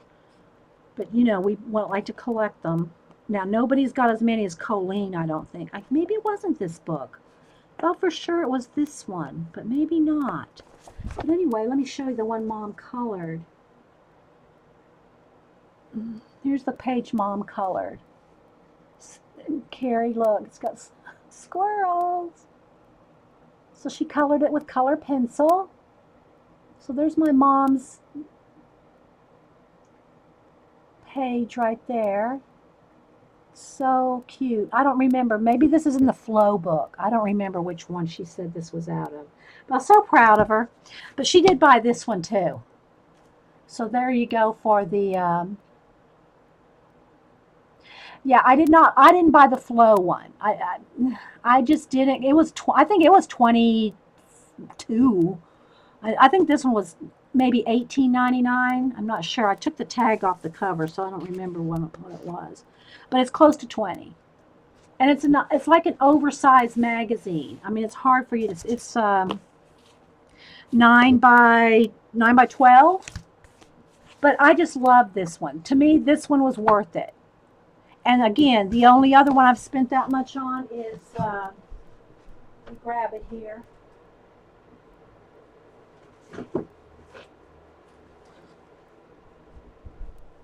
The Celtic Art Therapy one, and it's a hardback. Now they have the Art Therapy brand has probably 5 different books maybe, but this one is a hardback, and the pages, I mean, the paper is nice.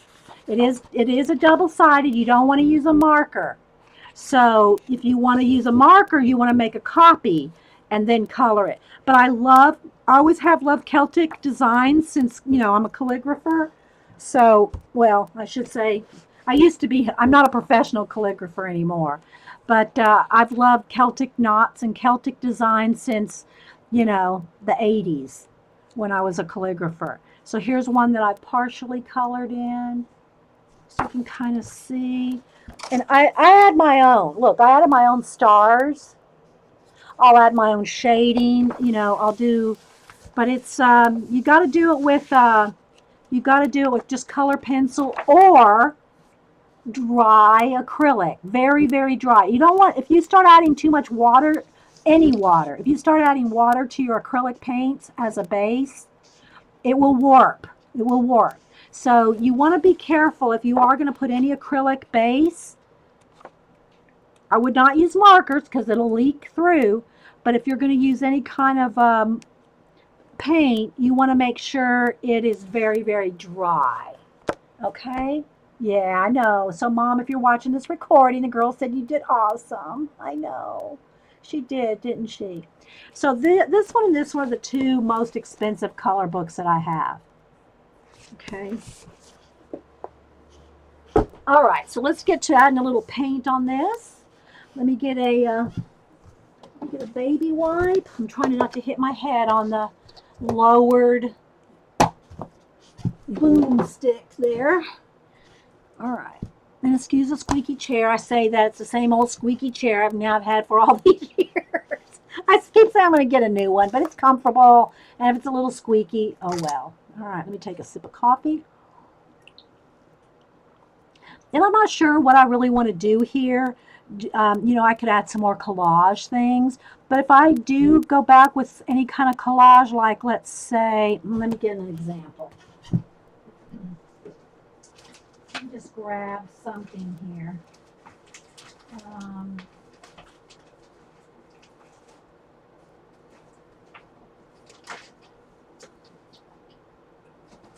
Let me just grab a folder. If I had anything like, let's say, a watch or a clock, or it could be anything. It could be anything. I mean, I love her. She's just awesome. Not for this, but I don't have a lot of people onto my mixed media collage.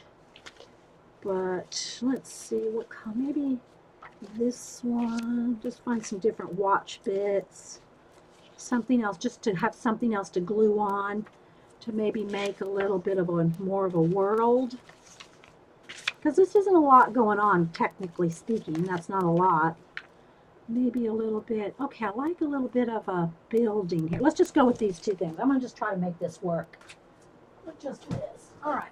So what I was going to say is if I'm going to add more collage elements on top of where I've already glued down some things that I don't want to get matte medium on, then I'll just use the Eileen's Tacky on this as well.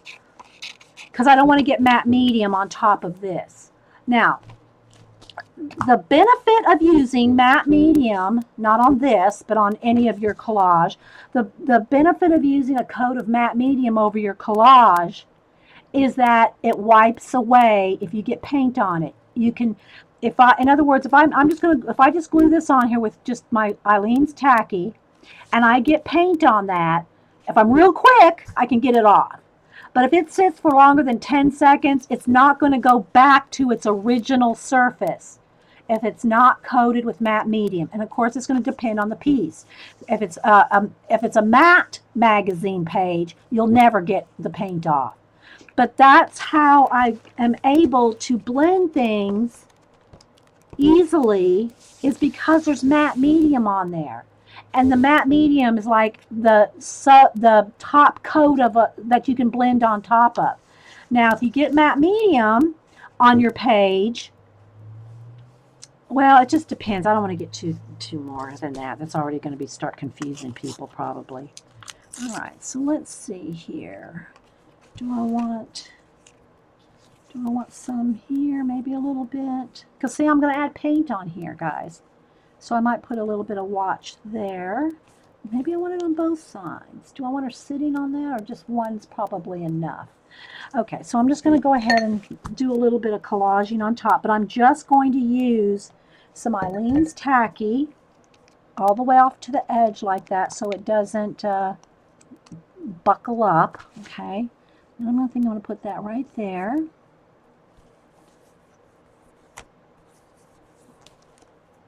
But you're going to have to be aware of what mediums you've used, okay?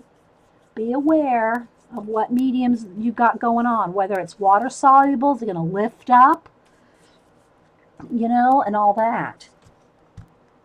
I've just done enough that I'm pretty conscious of everything I've used and where I've used it. But when you're doing mixed media, you've just got to know where you mixed it. Know what I mean, Vern? Otherwise, you're going to be smearing inks over their little faces. You're going to be...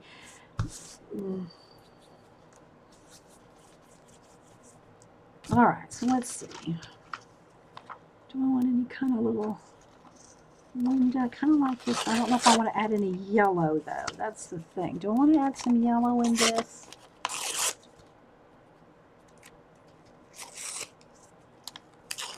Maybe a little, because they do have a little yellow in their hair. Or do I just want some stars over there? Maybe I'll just go with, maybe I'll just do a couple of little planets, or, nah, I'll just leave it like that. Okay. I won't overdo it. because I'm trying to keep it kind of bright. All right. Know what, know what I mean, Jules Verne? Yeah. Thanks for reminding me of that, Vicki. I wrote that down to say it because when I do the fantasy ones or the sci-fi ones or anything like that. But speaking of Jules Verne, this one just came to me. Let's see. Where's that little book? Let me see if I can find, not that one. I did a little mini book. Ah, here it is. We did a little flap book here. I gotta remember how it all flapped. This was a little Jules Verne book we did. I can't remember if this was a Tim Holtz book, and I put was it a file folder? I don't even remember what we used. I think it might have been a file folder. And I just put these big brads in it to hold it together. So this one is like flap. This is my like Jules Verne Poe book. So it goes, wait, it goes this way, then it goes that way. Then we go this way. Then what opens up on this side? This way. Wait, let me move this so you can see it. It's distracting with the pink under. Let me start over. Okay, so here we go. So we got this, and we got that. And this I can varnish because it's just paint and collage. There's no like color pencil or watercolor or anything that's going to move. Okay. And this one goes this way. I think I finished it. I'm not quite sure if we finished this one or not. That way. Then it comes this way. And then this one flaps down. Like that. And then this. And then that away.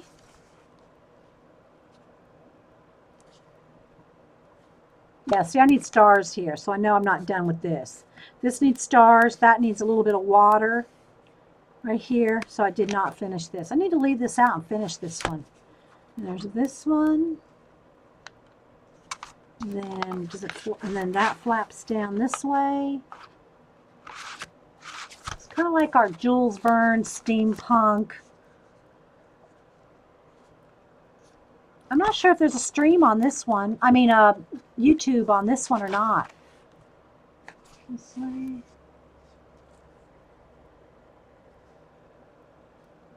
And that way.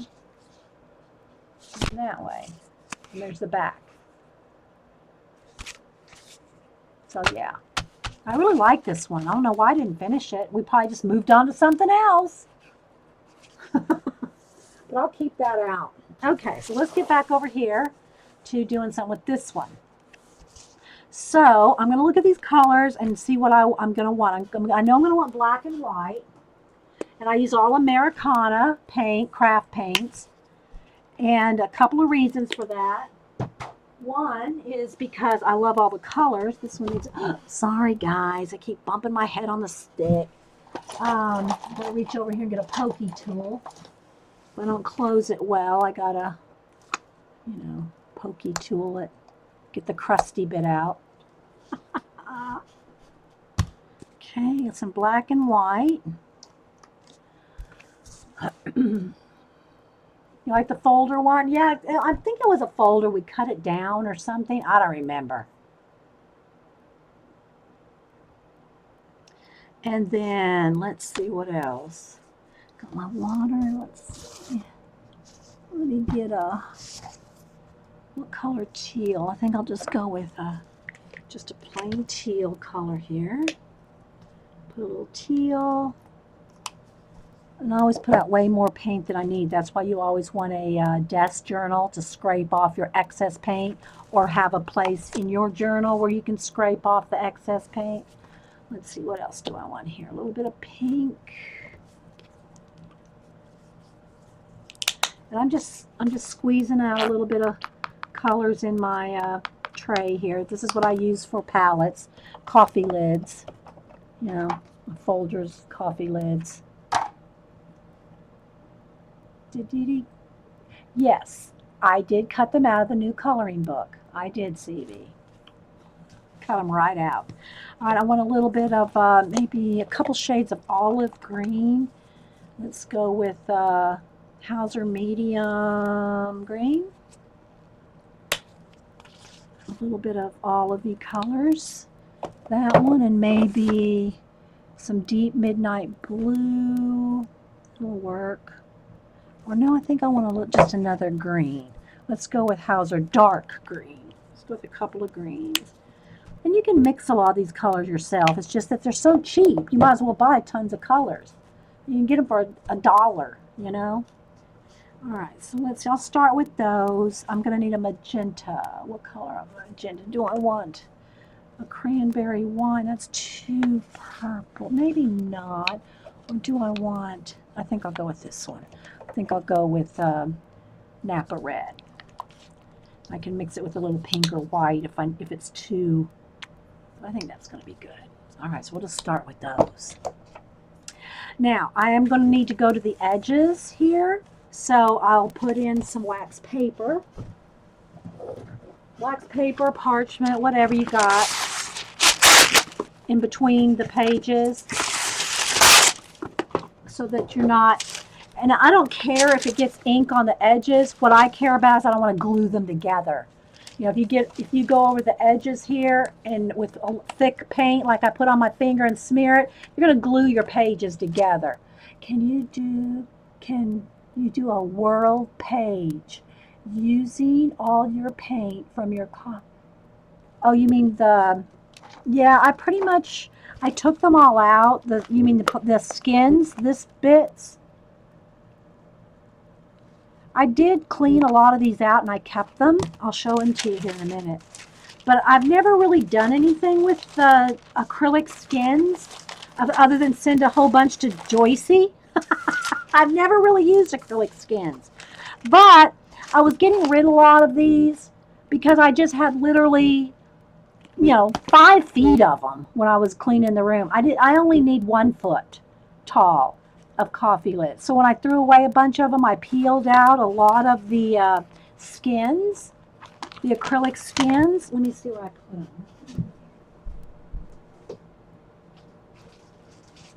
Yeah, here we go. So I'll show you the skins I kept before. Well, all right, I'll show you that in a minute because I've got them all separated with wax paper in between so they don't stick together. I'll show you the skins that I kept. Not that many. It's, but it weighs a ton. It weighs a lot. But I did keep a few. Yeah, maybe. I don't know. I've just never really used them, to tell you the truth, CB. Let's turn it around this way. No. Just want to make sure that the edges are protected from being glued together. Well, mine are all stuck together too. But I kept them now. All right, here. Hang on, Dana. Like this. Look. Here's the back side that was, it's shiny because that's the part that was on. But look, there you go. There's 2 sections right there. Look, there's right out of the tray. Like this was like here, and I think this was along the edge, something like that. So there we go. I peeled all that out. Don't know what I'm going to do with it, but look how cool that is. It's so pretty. Yeah, I only need 1 foot. I'm down to 1 foot tall of these. I was keeping them all. I don't know why I was keeping them all. All I wanted to really do is, I thought this was pretty. I didn't want to throw this away. So I just pulled out some of my favorite ones and ditched all the trays. I get 2 a week of these probably. I don't need that many. So anyway, let me just go ahead and do this now. Rabbit trail. So I just used some parchment paper to kind of separate the layers so they all wouldn't just glue together. You can see I kept a few. I didn't keep them all, guys, because I don't even know what I'm going to do with these. I don't even know what I'm going to do with these ones. So I only kept, what, about 10? Not many. I didn't go crazy. And I just put them all in a plastic bag for now. Because like I said, I don't know what I'm going to do with it. Okay. All right, Dana, can we move on now? Denise, well, she did make me get rid of a lot, but I did sneak out some of the skins. And I gotta say, Denise was not here for the full, you know, clean out here. So some of these I had stacks of like under the desk. She probably didn't know they were there, or she would have made me glue them all to a canvas. Yeah. So anyway, yeah. All right, so let's see what we want to do here.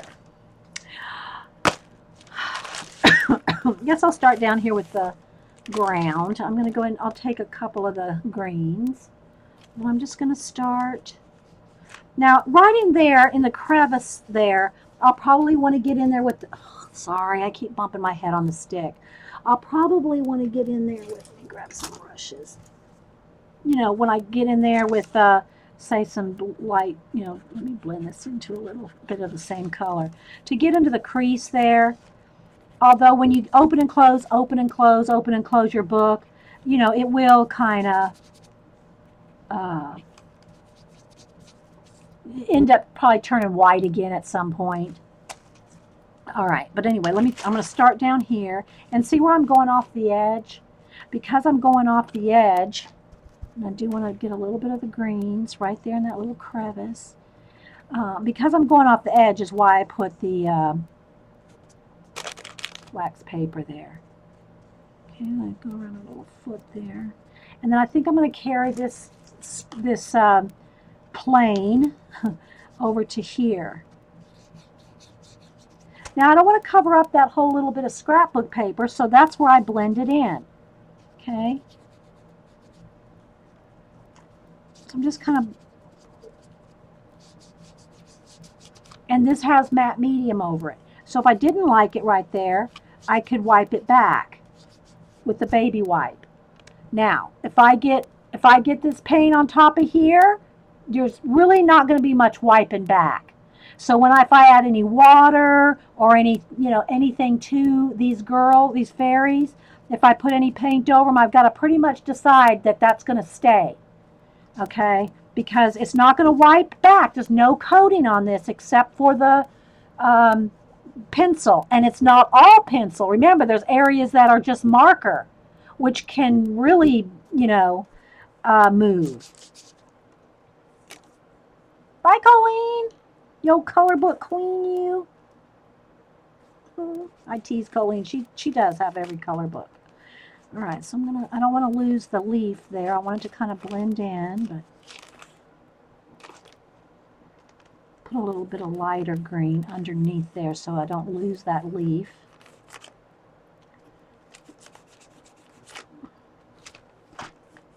And these are thick pages, and by the time you get a lot of stuff on them, let me come over here. By the time you get a lot of stuff on them, they're really nice and thick. All right, so you kind of see how that kind of looks like maybe some grass under the leaf there. All right. And I don't know, sometimes I wonder how interesting any of this is to anybody, but it's just like, I just explain out my process. That's how I do it, and, you know, if you're here, you're going to get the explanation. All right, so I kind of want this, I don't want it flat. That's one of the things I like doing with my finger, is I can pick up both colors. You know, I can pick up a couple colors and see how it doesn't look like a flat green. It makes it look more dimensional. And some areas, all right, for instance, here's that scrapbook paper. You can see where it ends right there. Now, that's dry, so I can go back over it with another layer that will blend it. But that's another reason you want to tear your collage elements if possible. If you know that's where you're going to blend, you want to tear them rather than cut them, because it's harder to blend those straight cut edges than it is a torn edge. A torn edge is much more easier to blend. Okay. Those little tips, I'm telling you. All right, so we kind of see. See, I'm just kind of flowing it.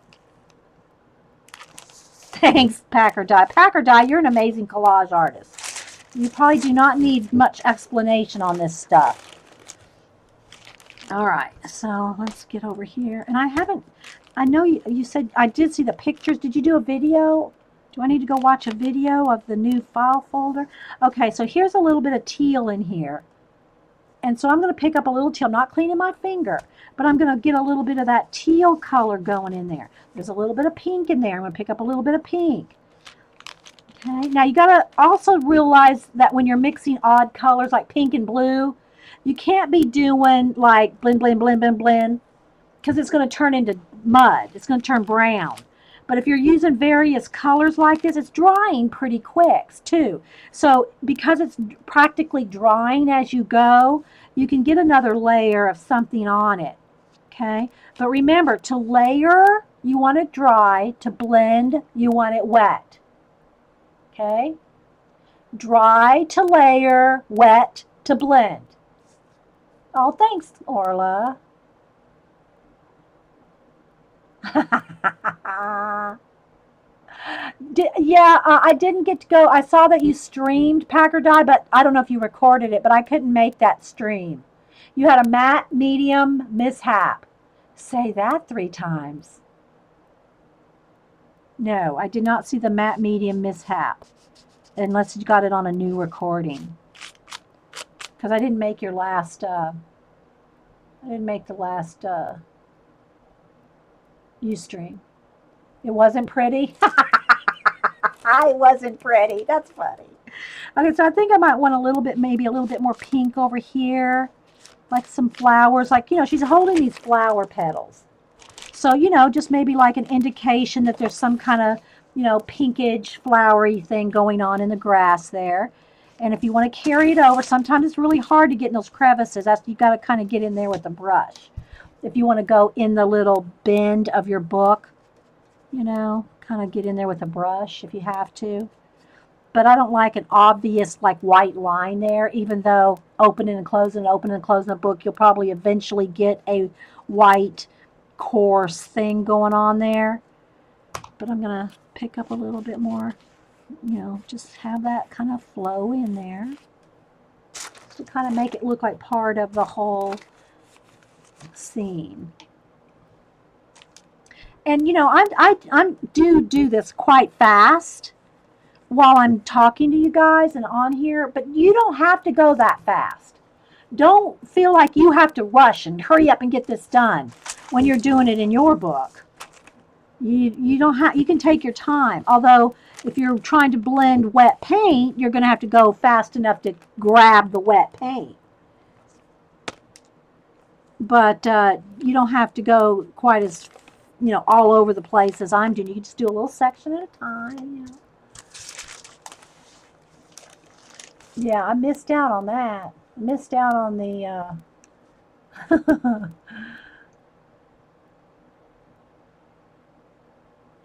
I missed that, Vicky.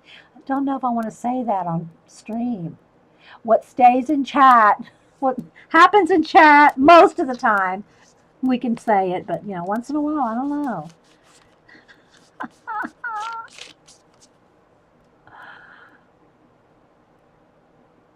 All right, so again, that's kind of looking a little light right in there. So I might just kind of take a little bit and kind of make it look like she's a little bit sitting down there. But because there's matte medium on that piece of scrapbook, I know there's not matte medium on her, but there's on that little bit of scrapbook paper. I can wipe that completely off, see? Because there's matte medium there. Now there's not matte medium on her, so, but I know that. So I'm going to be careful not to slosh that green right over her leg, because I know I can't wipe it away. So you just got to know what you've used in your mixed media before you start just like going crazy. Just don't go cray-cray on us here. Yeah, I don't know. I didn't see if she saved that stream or not. Okay.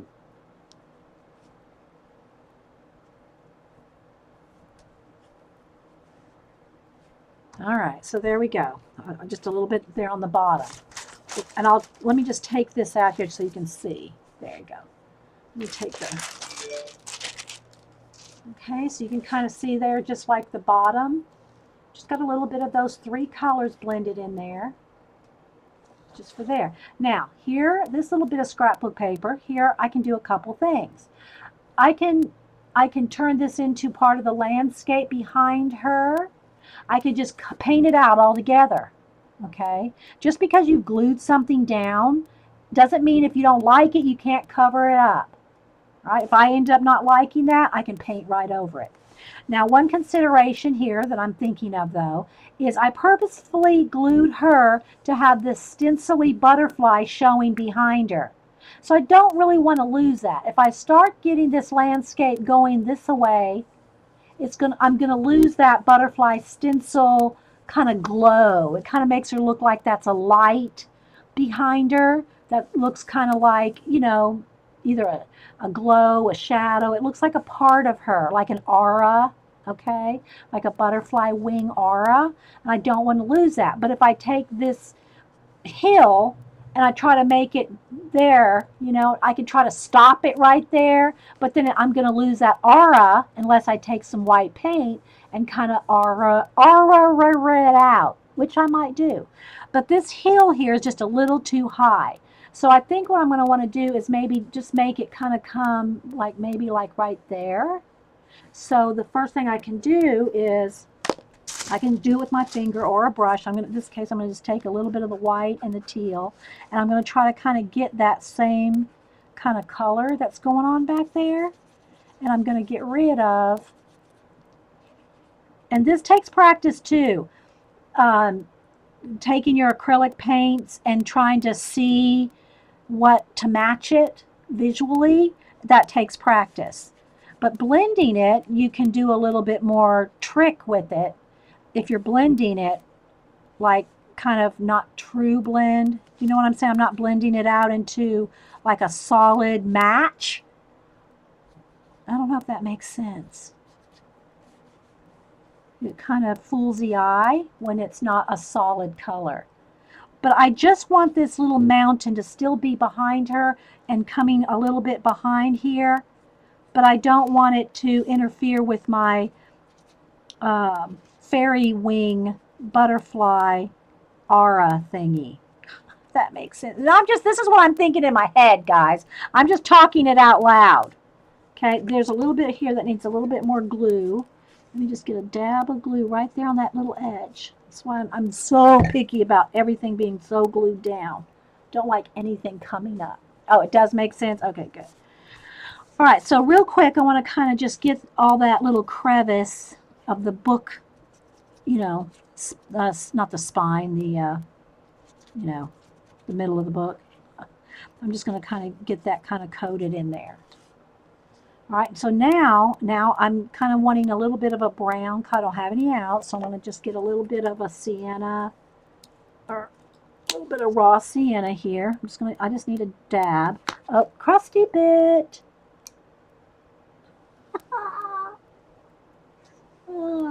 Okay, just that much. That's all I need for right now. So I'm just going to pick up a little bit of that and just kind of make my little hill, little mountain, little crag or whatever, kind of come just, makes these 2 pages kind of come together. You know what I mean, Vern? Kind of like that. Doesn't have to get a lot of detail. Your eye fills in the blank, although I don't want to like an eye stopper right there. So I'm going to kind of keep blending right there. See how that kind of looks like a little mountain right there? Now you can either kind of imagine that is coming around back here, which I do want to do. So I'm just going to kind of, comes up next to her body there. And you can go back in there with more detail. I'm just kind of blocking it in. All right, but I think I do want that kind of hill to come back behind her here and kind of blend into this. So I'm going to just kind of imagine where I want it to come. Maybe up a little higher. Maybe I want it up here.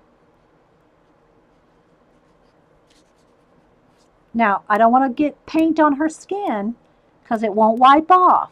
So I'm going to kind of fussy paint right along there. Okay, at least till I get to the edge. And then I can pick up these, a black and a brown, kind of make it kind of blend up here. Let's see where I want the mountain to go. Like that maybe. Okay. But again, I'm going to have to fussy paint right back in there.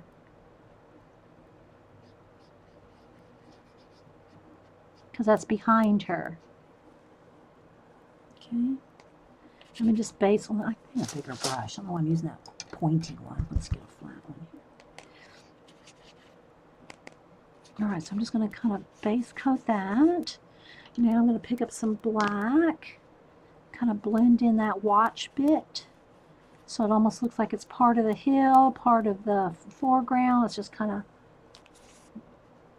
but I want to be careful right there next to her skin, because it won't wipe off, because there's no matte medium on her. So I'm going to be a little fussy painting right there. Kind of blend it in. Just be very careful if you don't want it on her skin. Kind of like that. Okay. Maybe I want a little bit more brown, a little bit less, kind of like that.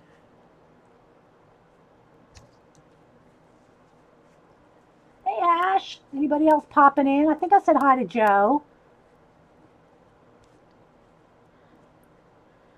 I went to one party, Ash, yes, was it yesterday? No, it was the day before when you were like at part 4 of your journaling by 5, but I didn't make it to the night version. I mean the night part. Did you finish that? I wanted to see your book finished. Your journaling by 5. I wanted to see how it turned out, but I can't make it to night streams very often. Okay, I'm going to put a little bit of green just to kind of tie all the green in there. This could actually looking at now, I can see a river.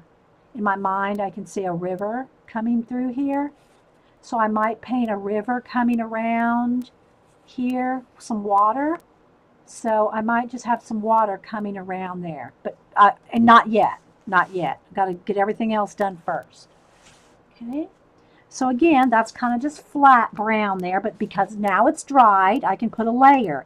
So I think I'll just get a little bit of brown and black just to make it a little bit more umber color, and just a little bit of more texture there, just so it's not a flat mountain. Okay. Try to blend right along there, kind of like that. That's just an indication that it's something back there, but it's not a flat plane. Now you can start out with a flat plane, but don't leave it just a flat. Well, I want to say don't say never. I never want to tell y'all, don't do that. Don't do that, because you find out a lot of stuff by accident when you do the wrong thing. Then you find out what works and what doesn't. All right, so I'm just going to kind of let that sit for a minute. I could take a heat gun to it, but we're just going to kind of leave that for a minute. Come back over here, see how I want to do this.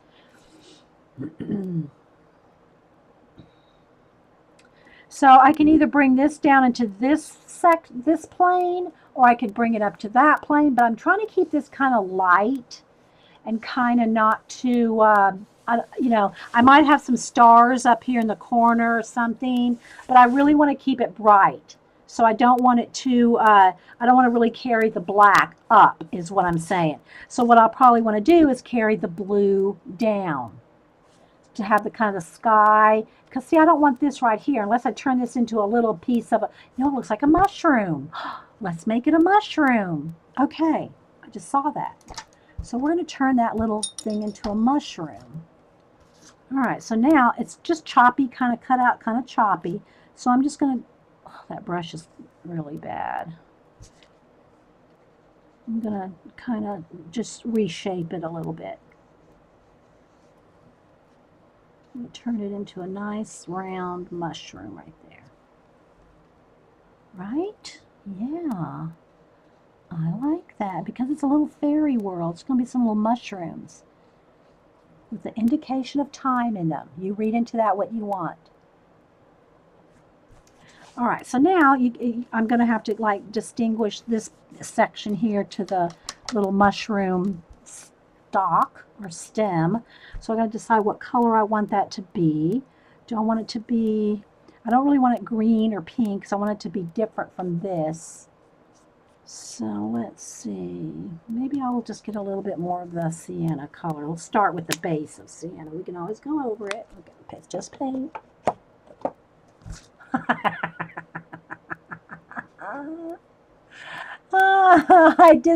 I missed the part. Did y'all say it was something looked like toadstools? I totally missed that, Vicky. Oh, I must have been like, zoning in on y'all's creativity. You know what I mean? I must be zoning in on y'all's.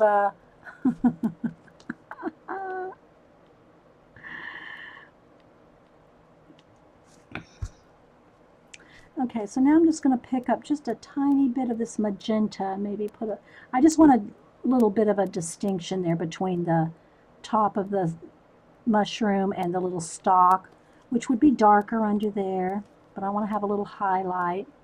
Right now I'm just kind of blocking it in where I want it to be because I want to put some other color right in here.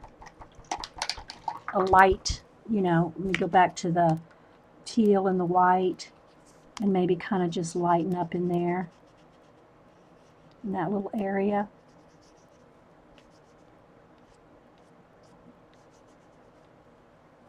Then we'll go back with some pink when that dries because I want to layer, I don't want to blend.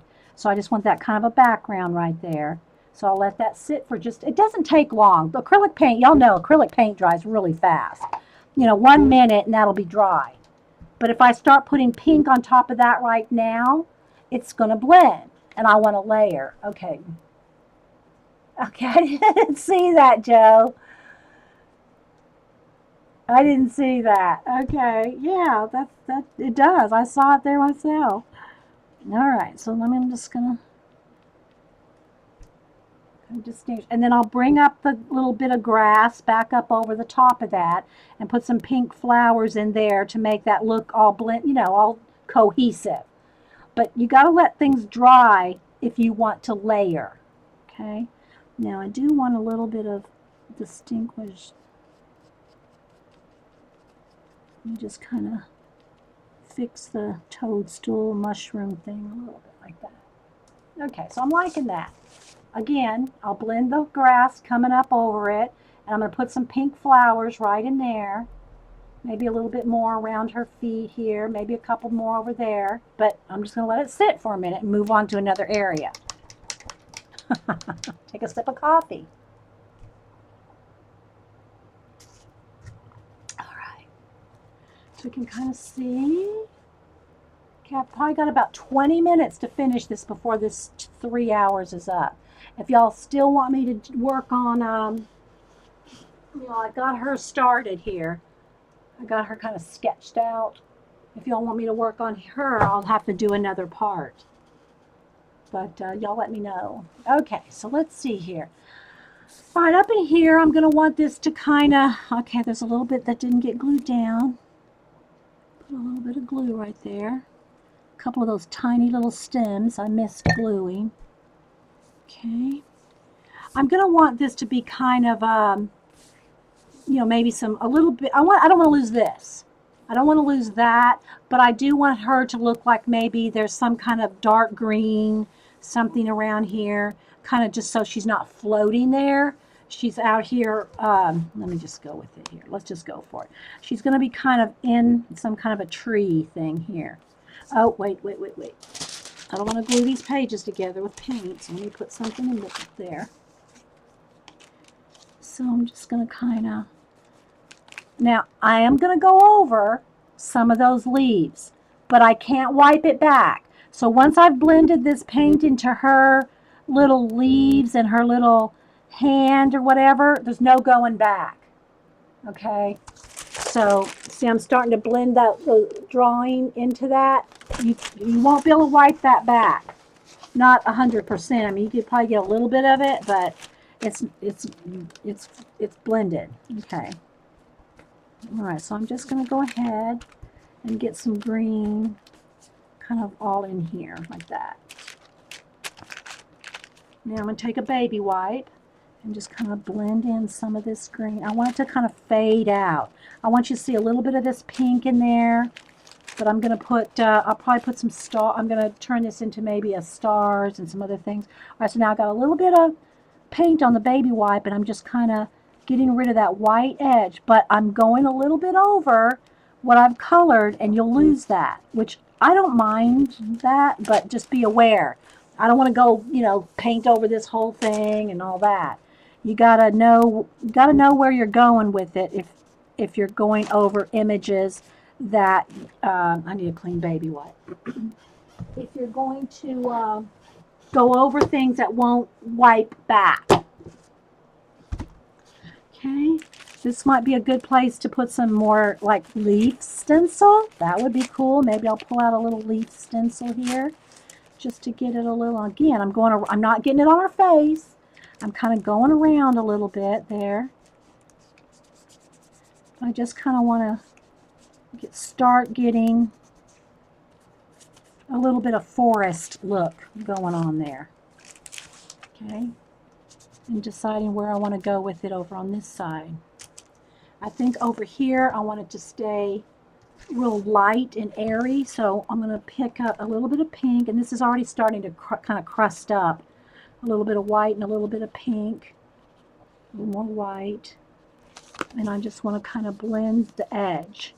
I just don't want a white sharp edge. I want this to look like it's kind of blended into the, oh, I got a little bit of just a tiny little edge right there.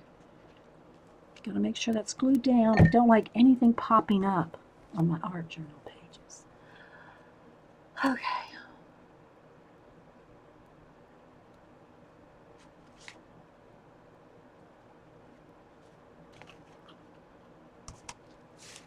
Okay. Down here, same thing. See how the blue and the pink are already looking misty right there. And I'm probably going to put some more misty kind of stuff, you know, in a little bit, but not yet. Okay. Again, I want to make sure I don't have a solid white.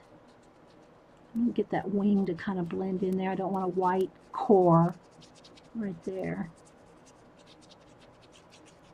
This is going to have some other things over it, so let me just kind of carry this over just a little bit onto this side.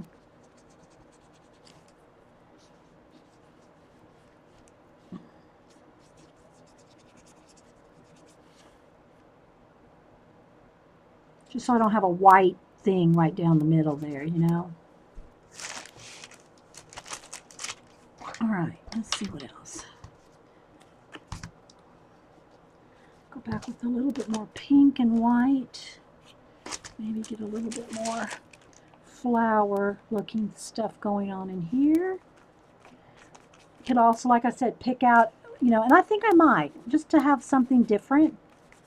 You know, get out a leaf stencil and kind of go over that. That might be good. Don't know yet.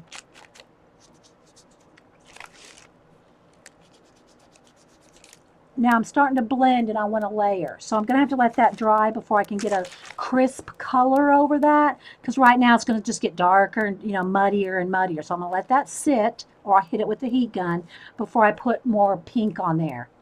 Because it's not going to layer. It's going to blend. And I want it to layer. I want to keep it. See how sharp and crisp everything is? Okay. All right. So now back over here, right there on this edge. I'm going to go in there. I have to kind of get a crack-a-lack in here. I just don't want a white sharp edge. See, I'm just kind of blending it in.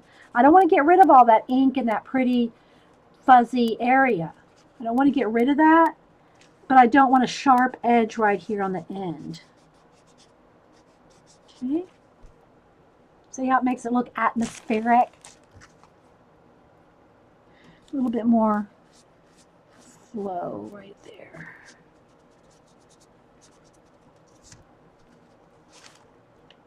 Hope y'all can see that. All right. Okay, let's go back down here. Now that's dry. Can get in there with a A little bit of magenta and a little pink. Just get a little bit of some little flowers, something going on in there.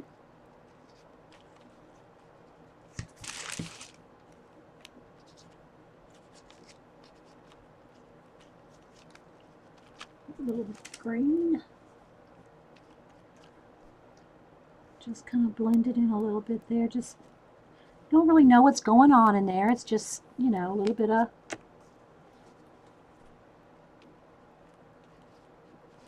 forest. I'm going to go in here with a little bit lighter green, just to have a little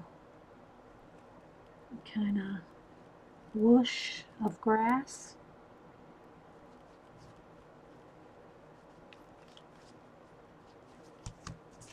Something like that.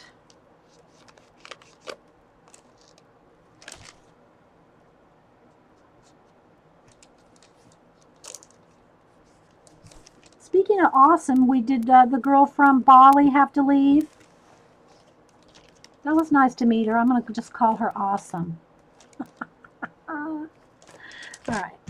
And then you can always, you know, kind of get in there with your baby wipe and do some blending. But it's not, you're not going to be able to do that, a lot of that over on top of the marker and pencil. Okay. All right. So I might just want a little bit of mist. Kind of maybe a little bit of mist around here.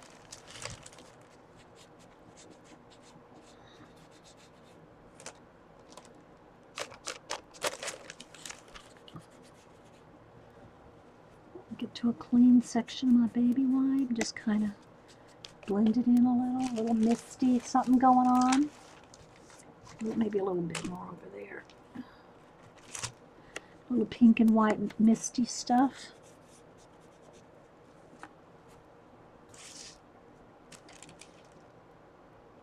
And again, once this layer dries, I can go back in here and put more. Kind of a Tim Burton movie? Hell no. The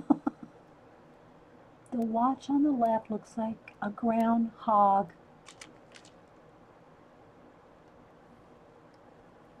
This one, peeking out.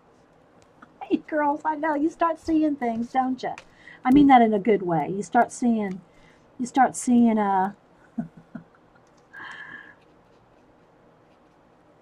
but that's one of the things, you know, people ask me, well, what is it you're trying to see in there? You know, I mean, sometimes it's obvious, you know, you see something like a mushroom or something like that. But some of the things, it's like, what I see and what you see might be two different things, and that's what I like about it. I like not explaining it because I want you to see what you see. And I think that's true with like any art. You're going to see into things what is in you. Anyway, all right. So now, do I want to get a stencil? Do I have time? I'm running kind of close here. Hang on, let me just try to grab something. It doesn't have to be leaves. It can be just a design that's sort of leafage. Let's see what I can pick out real quick. Okay, this might work. Okay, I'm just grabbing this. This little bit of stencil here. That'll work. Okay. So what I'm going to do is I'm going to mix up first some dark, well, let me get I'm almost out of dark green there. Let me go ahead and do a couple layers, a dark and then a lighter green. Maybe a kind of a, I'll just mix up my own teal. All right, let me get a sponge. When I use stencils, now this is already getting a little crusty on these. These are just makeup wedges, so just cut that off. And you've got a nice dry, you know, nice, clean, soft makeup wedge. Don't get this, once you get this wet, your stenciling is doomed. That's why on top of my little water thing here, see I have all these different bits of sponge. So that way if I want to change color, I'll get a dry sponge. Do not use a wet sponge on a stencil. It'll seep right under. Unless you want that seepy look, okay? Right? If you want that seepy look. All right, so now I'm just going to go ahead and take the dark green here. And I mean, this could be a lot of different things. But for me, right now, we're going to go with leafage. So I'm just picking up, and I might add a little bit of black to that. It may not be quite dark enough. We'll see what happens here. But I just want it to look like tree foliage back there. See? Whoops. Okay. I'll just go back in there with a little bit more here and there. Let's see, I need a little bit of a smaller area. And almost just kind of make that tree kind of come down. Right there on the edge. Okay. Now I'm going to get a little bit of the light green, a lighter green. And I really should wait for this to dry because I don't want this to blend. I want it to layer. But I could probably do a little bit down here. I want it to start to layer and not blend. I don't want to lose all that, in other words. So I'm just going to try to keep bringing that down. And I can kind of blend that into the blue. See how far I want to go with this tree. You like the project? Thanks, Jeannie. It's a project, that's for sure. All right, so maybe just a tiny bit. I'm just looking at the stencil for the little bit that I want to put here or there. Just to kind of continue it. Maybe a little bit right here might be nice, just to kind of carry that little bit of tree over the edge. I'm looking for a small area there. Just a little bit, just so it kind of, we can do a little bit more with the brush. All right. Now I do want a little bit of, let me let that dry for just a minute, because if I try to put pink while that's wet, it's not going to stay pink. It's going to start turning brown. Yeah, it's supposed to be like a little fairyland. We can put some little moss in there. We can take some of this and kind of blend it in. Well, I got to be careful here when I say that. You can kind of blend a little bit of more foggier looking, you know, mistier kind of thing going on. I'm just using a little bit of paint that's still on the sponge here. Just kind of blending it in. And then, you know, I probably should do this with a kind of a brush, but I kind of want to just kind of pull some of that. Kind of do this kind of gently here. Kind of make it, you know, kind of foggy. I should do that with the brush. Okay.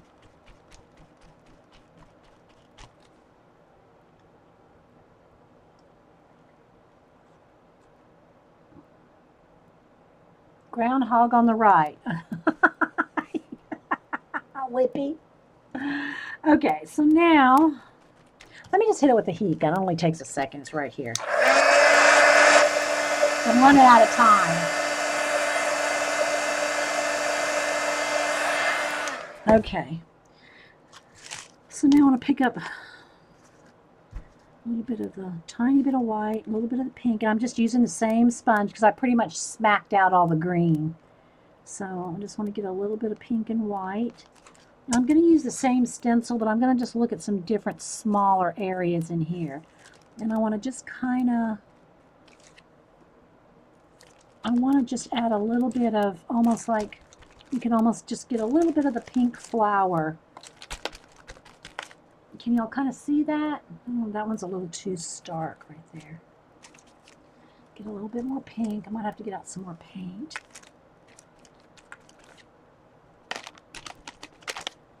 Can y'all, let me hold it up a little. Can y'all kind of see the layers of, bring some of the pink down. I'm just looking at the stencil and finding areas that might work for what I'm trying to accomplish. I always say, let's see if we can pull it off.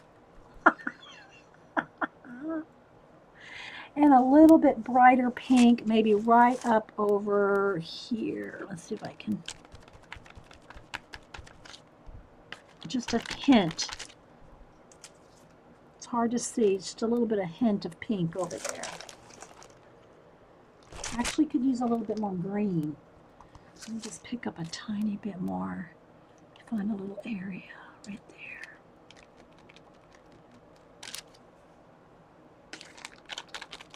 It's right along that edge. I think I'm kind of going off. Oops, I think I'm kind of going off the book. All right. Go back a little bit more pink and white, just for a couple of little final little highlight touches. Just a couple little touches here and there. What do y'all think? Does it look like a little fairy forest?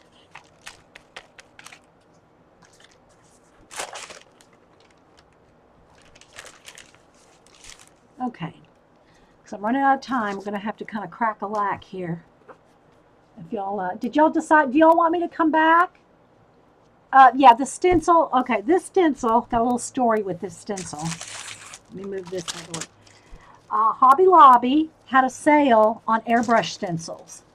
This was a pack of 3. There's 3 different, it's kind of basically looks all the same, but just different size holes, but it kind of all look like this.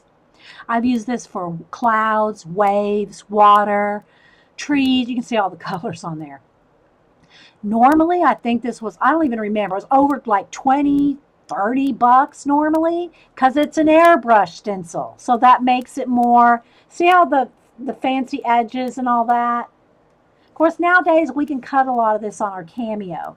This was way before I got my Cameo. So it was very expensive is what I'm saying for this. Okay. But you can get, you know, there's just all kinds of, and nowadays on your Cameo, let me show it. You can cut all kinds of stuff like this on your Cameo, and it's just, you know, it's like, it's not even plastic. It's more like, I don't know why airbrush stencils are made out of a little something different. I don't know. Maybe it lasts longer. Okay.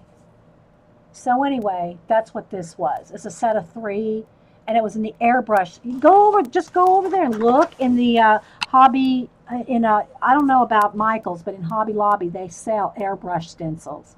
But look at the price of them. But if you look at them, you could probably get some ideas to cut your own. Okay. But anyway, you can see this one's a well-loved one. All right, so let me hit the whole thing with the heat gun now.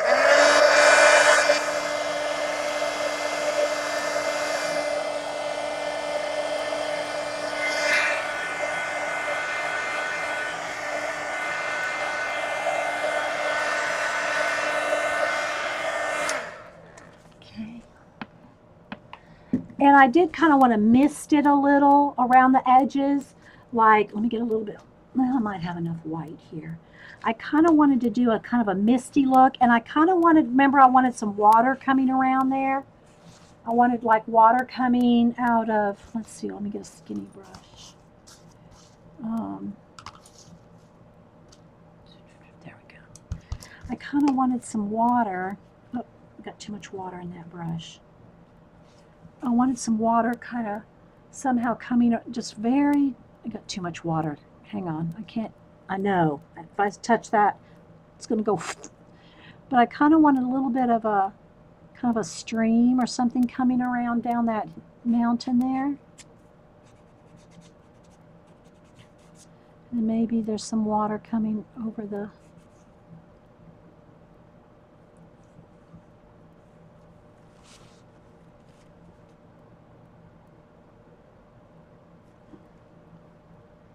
maybe this kind of, maybe a little bit of water's pooling up under her leg there.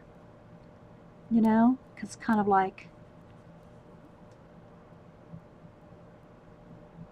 and then maybe some is kind of coming over the edge. I don't know if y'all can even see this.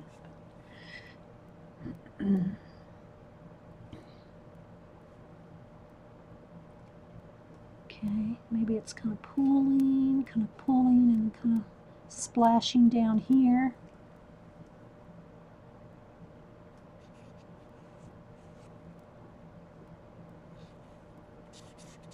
And I'll kind of mist it too, so you don't really it's not like they're sitting in a river, but maybe just some little areas of little water puddles, like, you know, maybe there's just a couple of little water puddles right there under that little leaf right in there. Maybe just a little bit, maybe a little bit right there by her foot. Maybe she's putting her toes in the water. Let's put her little toe in some water right there. Kind of take a baby wipe, kind of blend and mist it out, and I want to carry it over right there a little bit. Can you see that?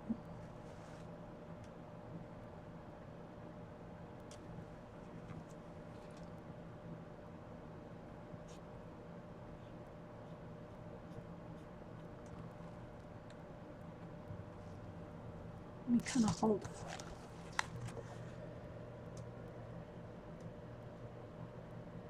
Okay, and then maybe there's just a tiny, let me just get a little section here of, maybe there's just, kind of block it off, maybe there's just a little bit of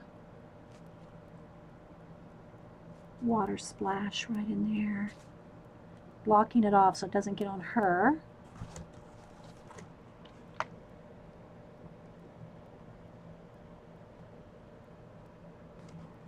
You know, just like she's like dipping her toe in the water. And then maybe there's just a couple little areas over here. Might just have a little bit of, or it could even be coming, a little bit might be splashing off of this. Maybe, I actually wanted to put some hands of the thyme hands coming off this mushroom. I want it to kind of, the hands of thyme coming off of it. So I want to kind of hand draw that in there. So kind of something like that.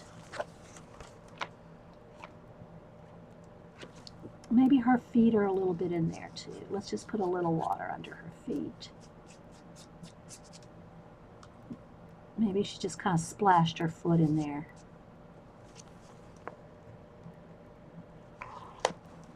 Yeah, it's a little fairy world. Maybe a little bit of kind of something coming up right there. Maybe a little moss growing there. Okay, so I'm going to leave that, and oh, I know what I want. This will work out good, I think.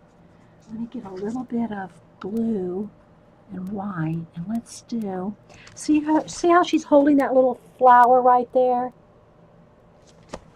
We're going to have, I'll have to do it in a couple of stages. Water is going to be coming out of that little bit. Let's see if I can do this straight down. Coming down out of that little blue flower and down. I'll have to do a couple layers to make it look like the water is in front of the sky. Let me go ahead and put a kind of a coat of blue so I can see where I'm going with it here. The water is going to be coming out of that. Splash down on her little wing. We'll have it kind of splash down.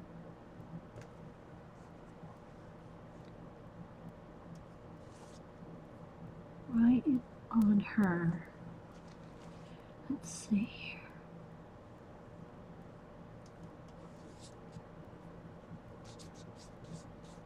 So maybe you can see where I'm going with this. I don't know, but it's going to take a couple of coats so you can see it over the top of her little outfit.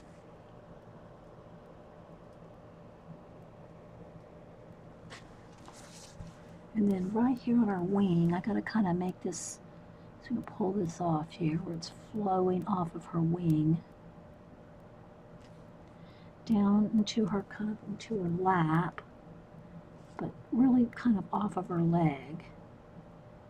And it's kind of splashing down here. Kind of like she's giving him some water. It'd be nice if she was holding a little cup or something, or a little flower to catch it. That would be good. Do I have time?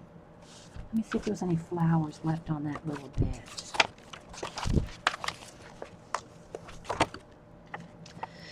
Yeah. Okay, so what I'm going to do is I'm going to cut out a little bit of, just a little bit of flower here. I'll even make it a little bigger. I'll use a little bit of her dress to make it look like a little bit bigger flower. Like that. Okay, now let me color that real quick. I gotta quick, because I still want to do some, oops, sorry. I still want to do some, what color do I want it? Do I want it pink or do I want it blue? Probably pink will show up better. I'm going to color this real fast,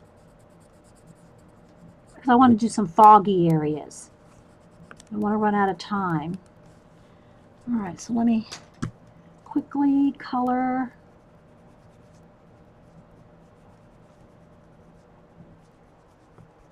a little bit of flower like that. Just a little flower. Okay, let me get some glue. I want her catching. I want her catching that water and then having it splash out.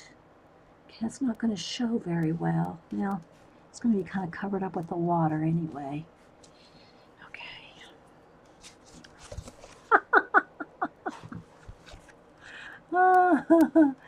I have time. Yeah, no, I'm trying to finish this up. I want to do, if I do a second recording, Vicki, I want it to be, the other draw. I want to draw.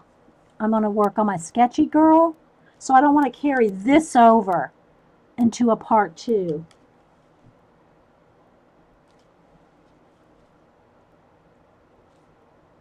I want to finish this one. Okay, I'm going to have to hand paint a little hand. Hang on, let's see, I need a peach color here. Some little fingers.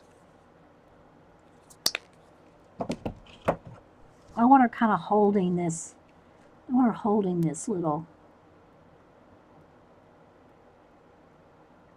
flower. Okay, I'll have to go back in there with detail, because I can't, it has to be layers and it has to dry.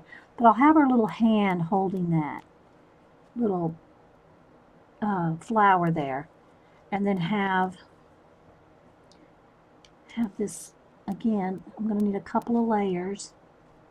Well, anyway, guys, if this finishes while I'm still working on this, thanks for being here. I'm not leaving. I'm just, the recording might stop, but I want to kind of get a little bit of fog in there for you guys to see.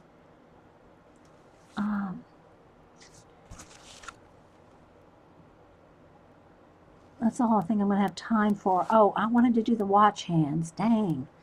Okay, let's see if I have time to, let me find it. I'm rushing now, guys. Don't like to rush, but I'm about, it's going to cut me off here any minute. Let's see, that's kind of thick, but I can't find my other one right now. Okay, let me get a nice bead of some black, and then I'll highlight it, but I want some watch hands coming out of this.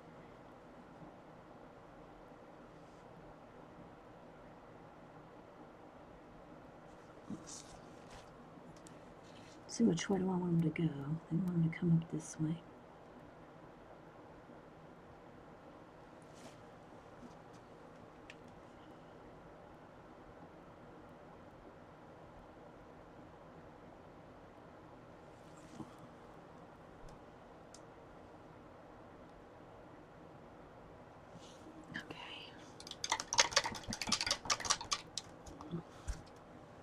Start the second part 2.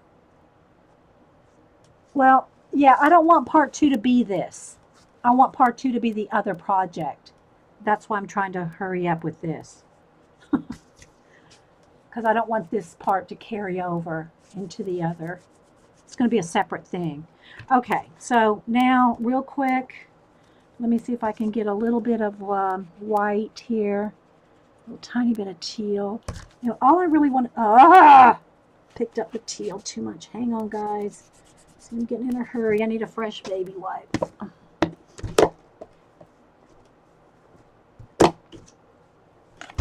Want to see me some? Okay. I'm not paying too much attention to chat because I want to fog up the sides here a little bit. I want it to kind of be a little bit, just a little bit of mist, cloud. See? Kind of want it to look a little cloudy, a little misty. I need some more white.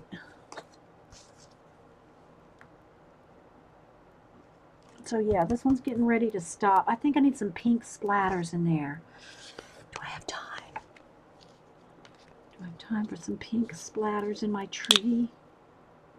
And I wanted some kind of, see, I want to bring a little bit of clouds across her. See, I want some little tiny, I want some clouds to come in here. Now remember, you can't wipe that away. I'm coming right over the top of the color pencil. Okay, but I want to get some clouds in here, especially from over on this side. Maybe a little bit coming right across her wing. There. Okay.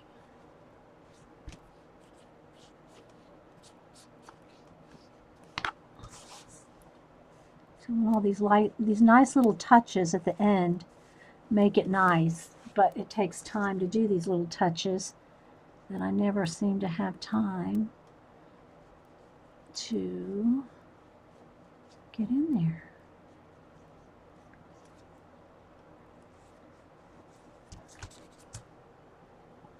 Just to have a little bit of clouds, some fog, kind of mist it up a little because it's in the woods, you can't see them. It's really starting to come together now. Yeah, it's starting to come together while I'm running out of time, right? Trying to get in the little crevices there. Oh, okay, so that's it, guys. I will show this in a minute, okay? But I have to stop. It's stopped, okay?